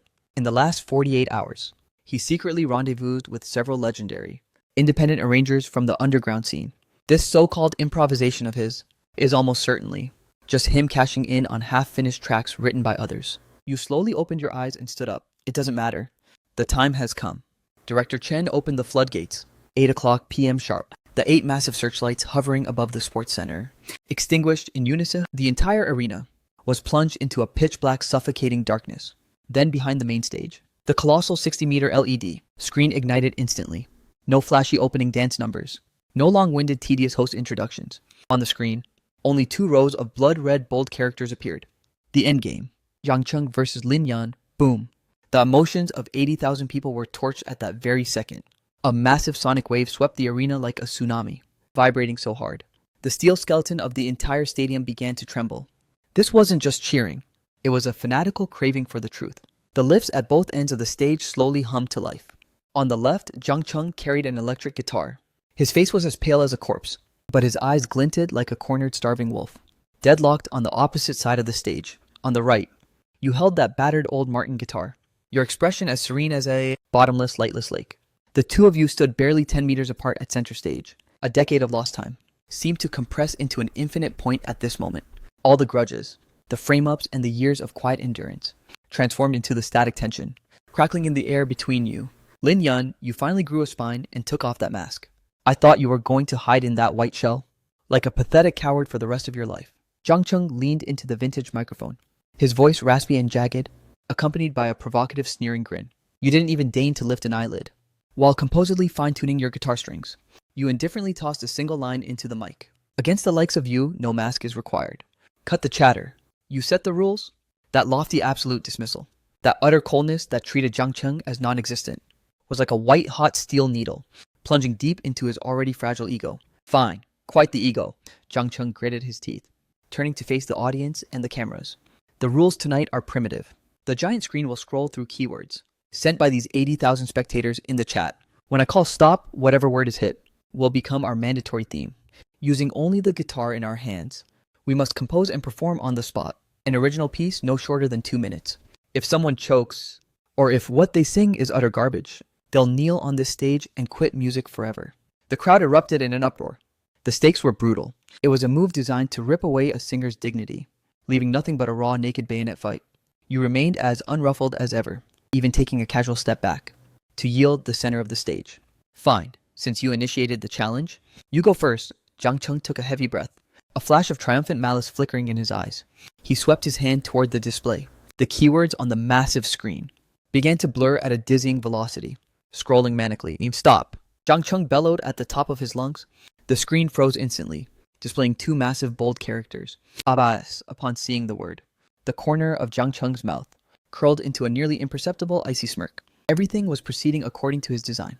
This specific word was the core of the unfinished track he had purchased for a fortune from those underground ghostwriters. He snatched the microphone toward him, his fingers violently raking across the electric strings. The piercing shriek of the distortion pedal detonated across the arena. Jiang Cheng squeezed his eyes shut, launching into his meticulously rehearsed, spontaneous creation. To be brutally honest, setting aside his atrocious character, Jiang Chen's stage presence and performance power clearly benefited from years of high-level refinement. The composition he had purchased boasted a sophisticated chord progression, reeking of post-rock suppression and despair. He roared with a borderline manic intensity, perfectly channeling the agony of a soul struggling in the dark and abandoned by the universe. I gaze at the stars from the depths of the abyss, vowing to tear the night apart even if I'm crushed to dust. The 2.5-minute performance concluded, leaving Jiang Cheng gasping, drenched in sweat.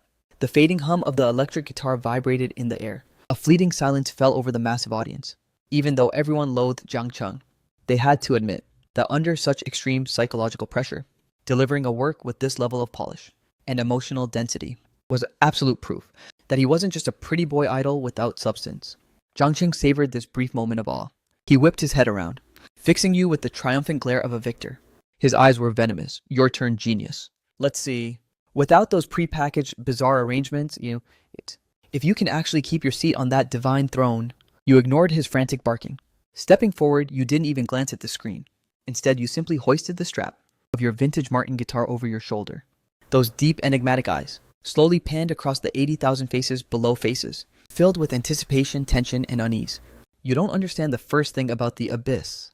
Your voice was soft, yet through the top-tier sound system, it echoed with crystal clarity in every listener's ear.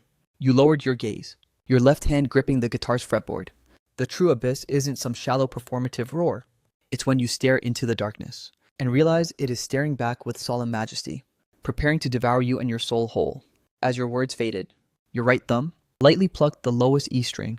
It was an incredibly deep and resonant note, a pure acoustic guitar bass tone that felt as if it originated from a cathedral basement, devoid of any electronic distortion or effects.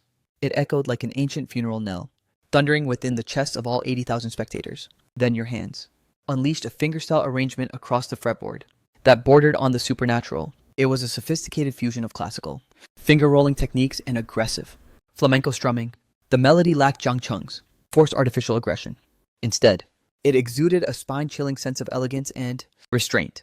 It felt like a Sicilian mafia godfather, clad in a sharp black suit, sitting in a dim confessional, meticulously cleaning his weapon while whispering a prayer. The moment this intro rang out, the 80,000-strong crowd fell into a deathly absolute silence. Even the sound of breathing was forcibly stifled by this invisible crushing pressure. At the judges' table, critic Ding Wei yanked off his glasses, staring intently at your fingers flying across the strings, his lips trembling uncontrollably. What kind of harmonic progression is this minor note? It's laced with augmented fourths and diminished fifths, intervals of such extreme dissonance. Yet he uses these classical fingerings to give them a sense of divine sanctity. This isn't something that could be improvised on a whim. This is a system so mature. It belongs in a music conservatory textbook as a unique, harmonic framework. Just as the audience was being paralyzed by this solemn and dark melody, you leaned into the microphone. You didn't scream like Jiang Cheng, instead with a tone exceptionally low and heavy, as if reciting an ancient forbidden scripture. You began your legendary impromptu rap. This was the absolute zenith of the mandopop world on Earth. an unparalleled masterpiece that once commanded the ears of over 800 million people across Asia in a single day. In the Name of the Father. Stripped of the original's grandiose orchestral swell and the haunting operatic soprano backdrop, relying solely on the strings of an acoustic guitar, you used your own voice, a voice tempered and refined by 10 years in the abyss, to carry the weight of this song's massive, suffocatingly dark narrative structure. Jang Chung stood at the far end of the stage, his arrogant sneer freezing into a mask of horror the instant the first lyric left your lips. It was as if he'd been doused in a bucket of glacial water. His very blood seemed to flow backward in his veins. Impossible. This is absolutely impossible. The sheer difficulty of improvisation lies in logical coherence and instant melodic hooks. Yet the half-baked lyrics Jang Chung had purchased were mostly hollow emotional outbursts. But what was this you were performing? The vivid imagery within these lyrics, the epic scope of the narrative lens, and that borderline pathological sense of fatalism. How could this be the product of someone thinking on their feet, as the aria-like melody of the chorus poured forth from your soul? The very roof of the sports center seemed to be torn away by this colossal force of tragic power. There was no desperate screaming, no frantic hysteria, only the desolate clarity of one who has peered through life, death, and sin. Among the 80,000 people in attendance, countless souls in this heartbeat found themselves covered in cold shivers. For the 50 million viewers in the online live stream, the comment section went completely dead for 10 seconds. Everyone faced with this dimensional strike level of musical dominance utterly lost the ability to speak. This kind of chasm was no longer something mere technique or raw talent could ever hope to bridge. This was the gap between a mortal and a god. This was the gap between a mass-produced plastic toy and a timeless masterpiece carved in the halls of the Louvre. Jang Chung's body began to tremble uncontrollably. The electric guitar in his grip suddenly felt like a white-hot branding iron, searing him until he could barely hold on. He understood. As a former conservatory student, he knew the sheer weight and caliber of this song, and it was precisely because he understood that his inner defenses were being utterly obliterated like dry leaves in a storm in the presence of this anthem. The Abyss track he was so proud of moments ago sounded like the incoherent babbling of a 3-year-old rolling around in a mud pit. This is impossible. You're cheating. You must have prepped this. Jang Chung muttered to himself, his eyes beginning to lose focus. He lunged toward the microphone with reckless abandon, bellowing at the entire arena like a lunatic. Listen, it's unfair. There is no way you didn't write these lyrics beforehand. No one on this planet could possibly produce something like this within 60 seconds of the word abyss being chosen. You're a fraud. Your fingers suddenly clamped down on the strings. The music cut off with lethal precision. Inside the colossal venue, only Jang Chung's frantic, humiliated shrieks continued to echo. From the ocean of spectators below, a world-shaking wave of boos erupted. If you can't handle the L, then get out. Jang Chung, you absolute failure. Calling it a cheat just because you're outclassed. Do you think everyone is a talentless hack who lives like a thief by stealing from others? Get out, get out.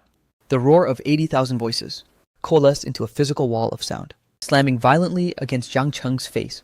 You stood before the vintage microphone, gazing coldly at your former nemesis, who had now spiraled into a state of pure mania. You weren't angry. Instead, your gaze held a flicker of cold pity. Since you think I don't deserve that theme, then let's play something even more undeniable. You turned your head to face the 80,000 spectators. Every single word that crosses your minds. Span them all onto that giant screen. I don't care what the theme is.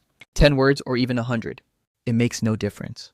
I will stand my ground right here, playing them one by one for all to hear, until Jang Chung finally admits defeat and drops to his knees in submission. This one declaration instantly ignited the atmosphere, pushing the crowd into an unprecedented frenzy. Arrogance. This was the divine arrogance of a god. You doubt my preparation. Fine, let all 80,000 of you set the exam. The keywords on the massive LED screen suddenly cascaded down like a manic waterfall. Ordinary, struggle. Youth, farewell. Flight, 10 years. Countless words danced on the display. You didn't even cast a single glance at the screen, closing your eyes. Your fingers once again brushed the strings. The darkness and oppression of In the Name of the Father vanished, replaced by a serene, crystal-clean strumming rhythm, sounding like a lonely traveler on a desolate highway, facing the word ordinary flashing on the screen. You performed The Ordinary Road, channeling that raw sense of weathered worldliness that comes after the storm. It was so moving that countless grown men in their 30s were left weeping in the stands. As the song faded, the keyword on the screen froze on flight. Without a second of hesitation, your fingerstyle shifted instantly. A soaring, defiant melody of unyielding struggle pierced the air. I'm just a tiny, tiny bird, trying to fly, but I can't reach the sky. Those gut-wrenching high notes, that soul-piercing cry for freedom. sent Jiang Cheng stumbling back in terror, until he collapsed onto the edge of the stage. Suddenly, the screen switched to 10 years. You took a deep, heavy breath. Memories of a decade ago flooding back. That night, blinded by the blinding flash of 1,000 cameras, came rushing back the memory of that cramped, dingy rental, where Su Qingyuan gripped your hand and whispered, "I believe you." You remembered. Your daughter's drawing board torn to shreds at the school gates. A full decade of existence converged at this very moment onto your fingertips. Abandoning every complex technique and flashy trick, you unleashed the simplest, most violent strumming possible, striking the guitar's resonance chamber with raw power. It was the sound of a heart being ripped out and set ablaze in a roaring inferno. Today I watched the snow drift through the cold night, drifting to distant lands with a heart grown cold. It was boundless ocean's vast skies, a dagger representing absolute defiance, a supreme anthem for those who pursue their ideals, even if they are crushed to powder, refusing to ever bow their heads. As your gravelly, soul-worn voice echoed through the stadium of 80,000 souls, bellowing, "Forgive me for my lifelong unbridled love for freedom, and the fear that one day I might fall," the entire arena completely lost control. Countless people surged to their feet, even if they couldn't grasp the Cantonese lyrics. The emotional force striking their souls was undeniable. That majestic aura of breaking through darkness to meet the dawn. It felt like a torrential downpour, cleansing the spirit of every single person present. As the final note rang out, snap, a steel string on your Martin guitar, unable to endure the sheer intensity of your manic strumming, shattered under the pressure. But you didn't stop. Using the remaining 5 strings, you hammered down the final heavy concluding chord. The resonance lingered in the air. Tragic and epic as spilled blood, Jiang Cheng sat paralyzed, his electric guitar long since discarded to the side. He stared blankly at you, standing tall at center stage like an unshakable deity. Every single one of his defenses, all of his hollow pride, and all of his petty jealousy, faced with these 3 absolute dimension-shattering masterpieces, were ground into nothing but dust. He knew it was over, not just a total reputation collapse. The very essence of his musical soul had been torn to shreds by you, lived before the entire world. You win, Jiang Cheng's voice was as faint as a dying mosquito. His knees finally buckled, and he collapsed onto the frozen stage, burying his face deep in his hands. At that exact moment, a squad of uniformed police officers burst through the backstage access doors. The lead officer, faced like carved stone, marched straight to the kneeling Jiang Cheng and produced a crisp arrest warrant. "Jiang Cheng, you are under arrest for the decade-old fraud case, the illegal hiring of cyber hackers, and recent charges of malicious provocation. We are taking you into criminal custody. Your manager has already sung like a bird. Let's go." The icy handcuffs snapped shut, clack, around Jiang Cheng's trembling wrists. The once invincible Prince of Xingyao now looked like a spineless dead dog, flanked and hoisted up by 2 officers. Under the loathing, contemptuous gaze of 80,000 people, he was dragged off the stage he would never step on again. You watched silently as Jiang Cheng vanished into the tunnel. Setting the guitar aside, you looked toward the VIP family seating at the front. There stood Su Qingyuan, her eyes brimming with tears, cradling their fast-asleep daughter Xingxing, gazing at her husband now radiating a godlike brilliance. She wore the most relieved and exquisite smile she had shown in 10 long years. You smiled back. The mild-mannered, reserved teacher Lin, and the untamable, arrogant tyrant of music, had finally fused into one perfect being. The dawn has arrived. Your era has finally risen from the ruins to greet the most dazzling morning sun. Jiangcheng Detention Center, Interrogation Room 1. The harsh, sterile, fluorescent light glared from above, making the room's cold metallic interior look even more blindingly clinical. The electronic clock on the wall emitted a rhythmic, heavy ticking, each second feeling like a dull blade, slowly sawing away at the prisoner's nerves. Jiangcheng sat bound to that bolted iron chair, his wrists locked in cold steel resting on the tray.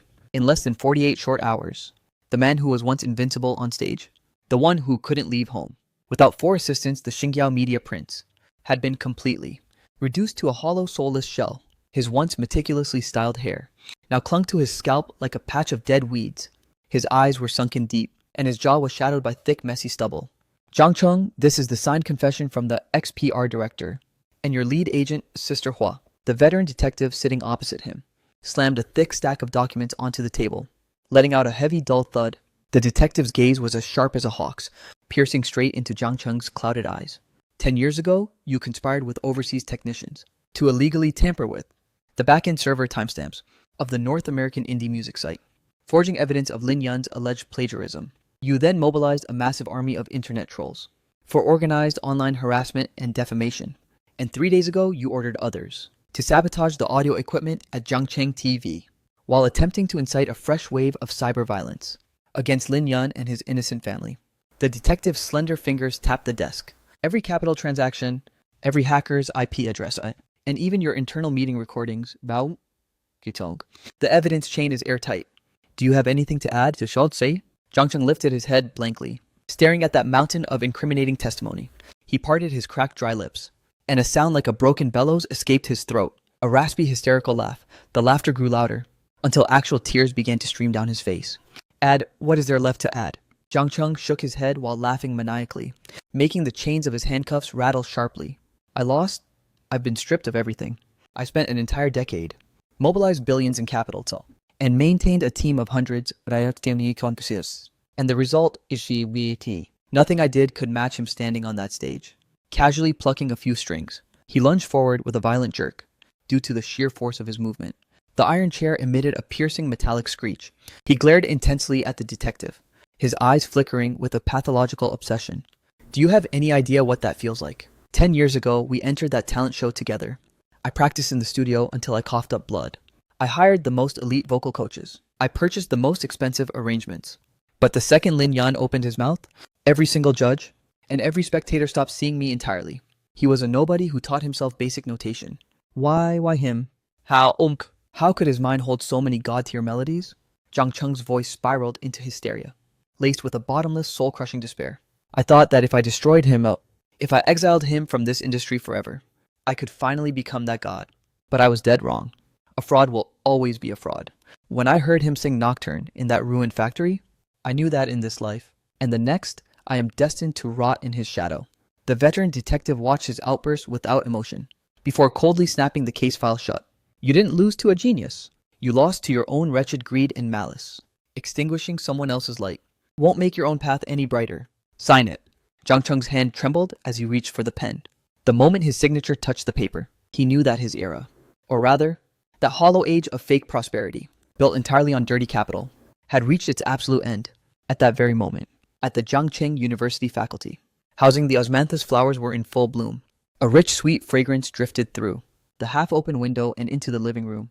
Bzzzt, bzzzt. The phone on the coffee table began to vibrate for the countless time.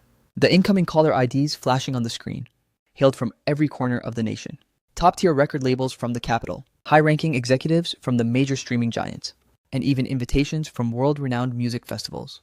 You are currently sitting on the carpet, gripping a small screwdriver, completely absorbed in helping your daughter, Sing Sing, fix a toy car with a jammed wheel. As for that phone that refused to stop ringing, you didn't even grant it a passing glance. Click, the front door swung open, and Chen Qi strolled in clutching 2 bottles of cheap $10 Ergo-2 liquor, with a slab of unsliced braised beef tucked under his arm, walking in as if he owned the place. The most hardcore director currently hailed as a god still looked like the same unkempt, rugged man.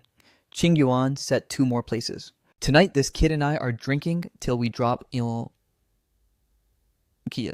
Chen Ke made a beeline for the dining room, slamming the booze and meat onto the table. Su King Yuan emerged from the kitchen, carrying 2 plates of freshly cooked home-style food. Observing Chen Ke's boisterous energy, she couldn't help but chuckle. Director Chen, you're currently the hottest name in the entire domestic variety show industry. Major platforms are practically lining up, waving blank checks to hire you as their chief director. Why are you still drinking $10 Rocka? Chen Ke expertly bit off the bottle cap with his teeth, pouring himself a brimming, overflowing glass. To hell with those checks. Chen and Saul. Those capitalists see Xing Yao crumbling and just want to rebrand the same old garbage, to keep playing their money-grubbing games. As for me, in this lifetime, nothing pisses me off more than being a corporate puppet. Once this season of the vinyl era wraps, I'm launching my own independent studio. I'm going to scour the country for those broke kids who can't even afford a decent guitar but have pure raw talent in their souls. You set the toy car down, brushed the dust off your palms, and pulled up a chair at the dining table. You hoisted that slightly chipped glass tumbler and clinked it heavily against Chen Ke's. The harsh liquor seared your throat like an inferno, yet the sensation felt incredibly liberating. Chen Ke swallowed a mouthful of braised beef, his eyes burning as he fixed his gaze on you. And you, when I was heading up just now, I spotted several guys in sharp suits, clutching briefcases down at the entrance of your building. One look was all it took. Copyright agents from the major labels. Word on the street is some tycoon in the capital offered a staggering $100 million signing bonus. Plus, absolute creative freedom to launch your own imprint. What's your move? Upon hearing this, Su King Yuan also paused her movements, silently watching her husband. You tossed a single peanut into your mouth, savoring the crunch, as your gaze drifted through the floor-to-ceiling window, toward the vast azure autumn sky. Director Chen, do you remember 10 years ago exactly why Xingyao Media targeted me? Chenke froze for a second.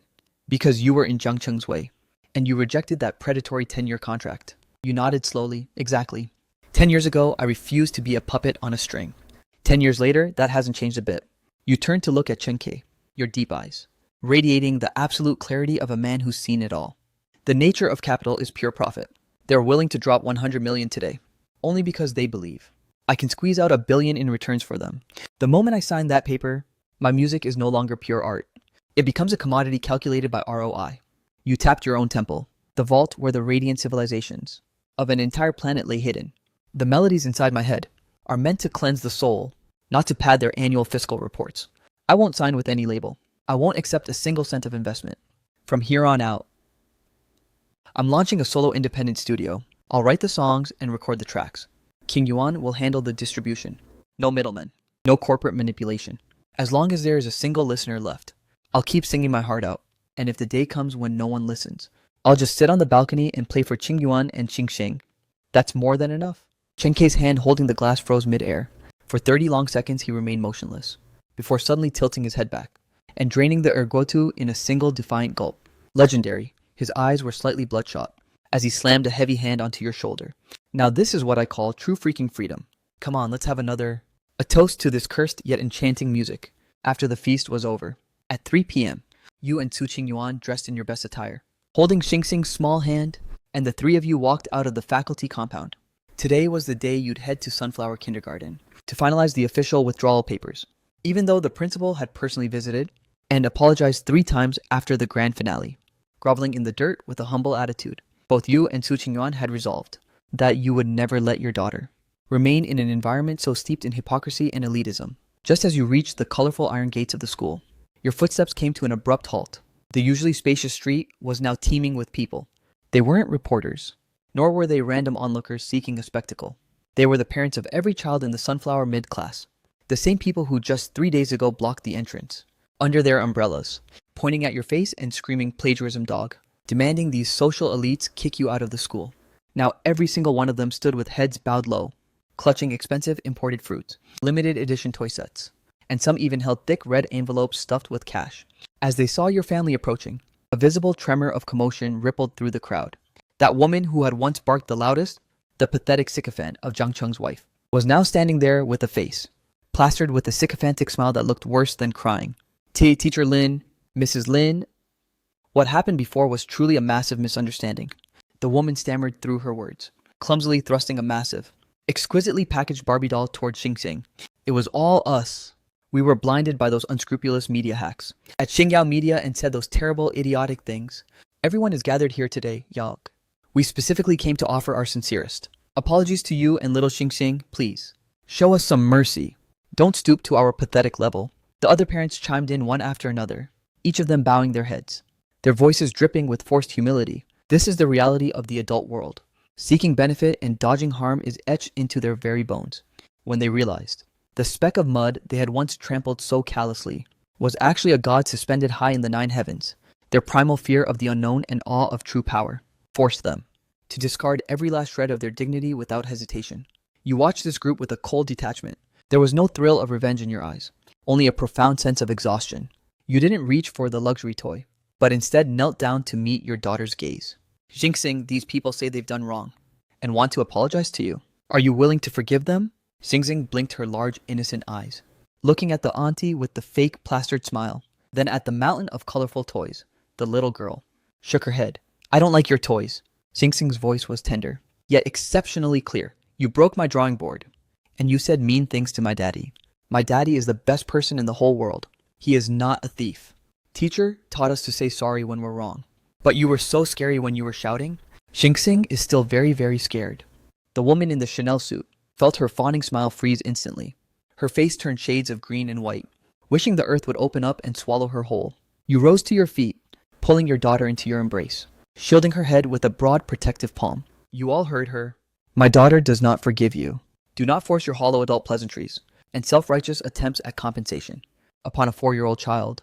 You're only standing here apologizing today, not because you've truly recognized your sins, but because you fear my current influence, and think I'll retaliate against you. Your gaze swept over them like a razor-sharp blade. Take your gifts and leave. I, Lin Yen, won't stoop to using cyber violence against you, simply because I find the method too filthy. Take your elitism and your arrogance, and stay far away from my daughter's life. That is the greatest apology you can offer. Finishing your piece, you shared a smile with Su Qing Yuan. The two of you didn't spare another glance at that group of dumbfounded frozen parents, walking straight into the kindergarten. Inside the principal's office, you decisively signed the withdrawal papers. The moment you stepped back out the gates, the sunlight happened to pierce through the clouds. On the shaded boulevard outside Zhangcheng University, the sycamore trees had turned a brilliant gold as the autumn breeze brushed past. Falling leaves danced like golden butterflies, twirling through the air before they landed. The street was bustling with life. An old man pushing a tricycle bellowed out a long rhythmic cry for roasted sweet potatoes. College students on shared bikes glided past you with light-hearted energy. In the distance, the low resonant foghorn of a ship echoed from the river. This was the most authentic, vibrant pulse of the world.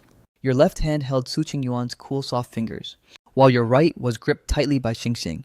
Hubby Professor Chen mentioned he found a small school in the suburbs with an independent courtyard. The teachers there actually understand education. I'll take Xing to see it next week, Su Qing Yuan said softly. Good, you decide. You nodded with a gentle smile. Suddenly, Su Qing Yuan halted her steps, a playful, mischievous glint sparkling within her clear, cool eyes. You snapped a string on stage last night, so that Martin guitar needs to go in for maintenance. Coincidentally, I passed a music shop yesterday and spotted a custom handcrafted acoustic guitar. Is a certain newly crowned god of music prepared to receive his royal gift, Ikatsiet. You blinked for a moment, then let out a soft, helpless chuckle. Turning around, you opened your arms wide, enveloping both your wife and daughter in a broad, warm embrace. A decade of biting winds and frost. 10 years of silent endurance and suppression. You once stared into the abyss from the deepest shadows, and you were crowned a god on the most dazzling stage. But only now did you truly understand that the most magnificent melody in existence isn't some era-defining masterpiece, but the steady, peaceful breathing of these two by your side. Resting your chin on your wife's shoulder, you inhaled the faint, fresh scent of her shampoo. King Yuan's? Once things settle down, let's take Xing on a trip. It's time to make up for the honeymoon I've owed you for 10 years. Yay, yay. Xing wants to see the big whales at the ocean. The little girl sandwiched between you poked her head out with pure excitement, waving her tiny hands at big whales call. The family of three gripped each other's hands tightly, facing the gorgeous radiant sunset of Jiangcheng. Along the boulevard carpeted in golden leaves, they walked forward with firm, steady steps. Faintly carried by the evening breeze, a low, raspy, yet infinitely tender humming could be heard. It was a brand new melody that this parallel universe had never heard before. Clean, pure, like the scent of rice fields as waves of grain brushed the village. This wasn't the end of the story. On the contrary, the saga of Lin Yan, the legend of that era, of pure, untainted music, had only just begun on this ordinary, sun-drenched boulevard.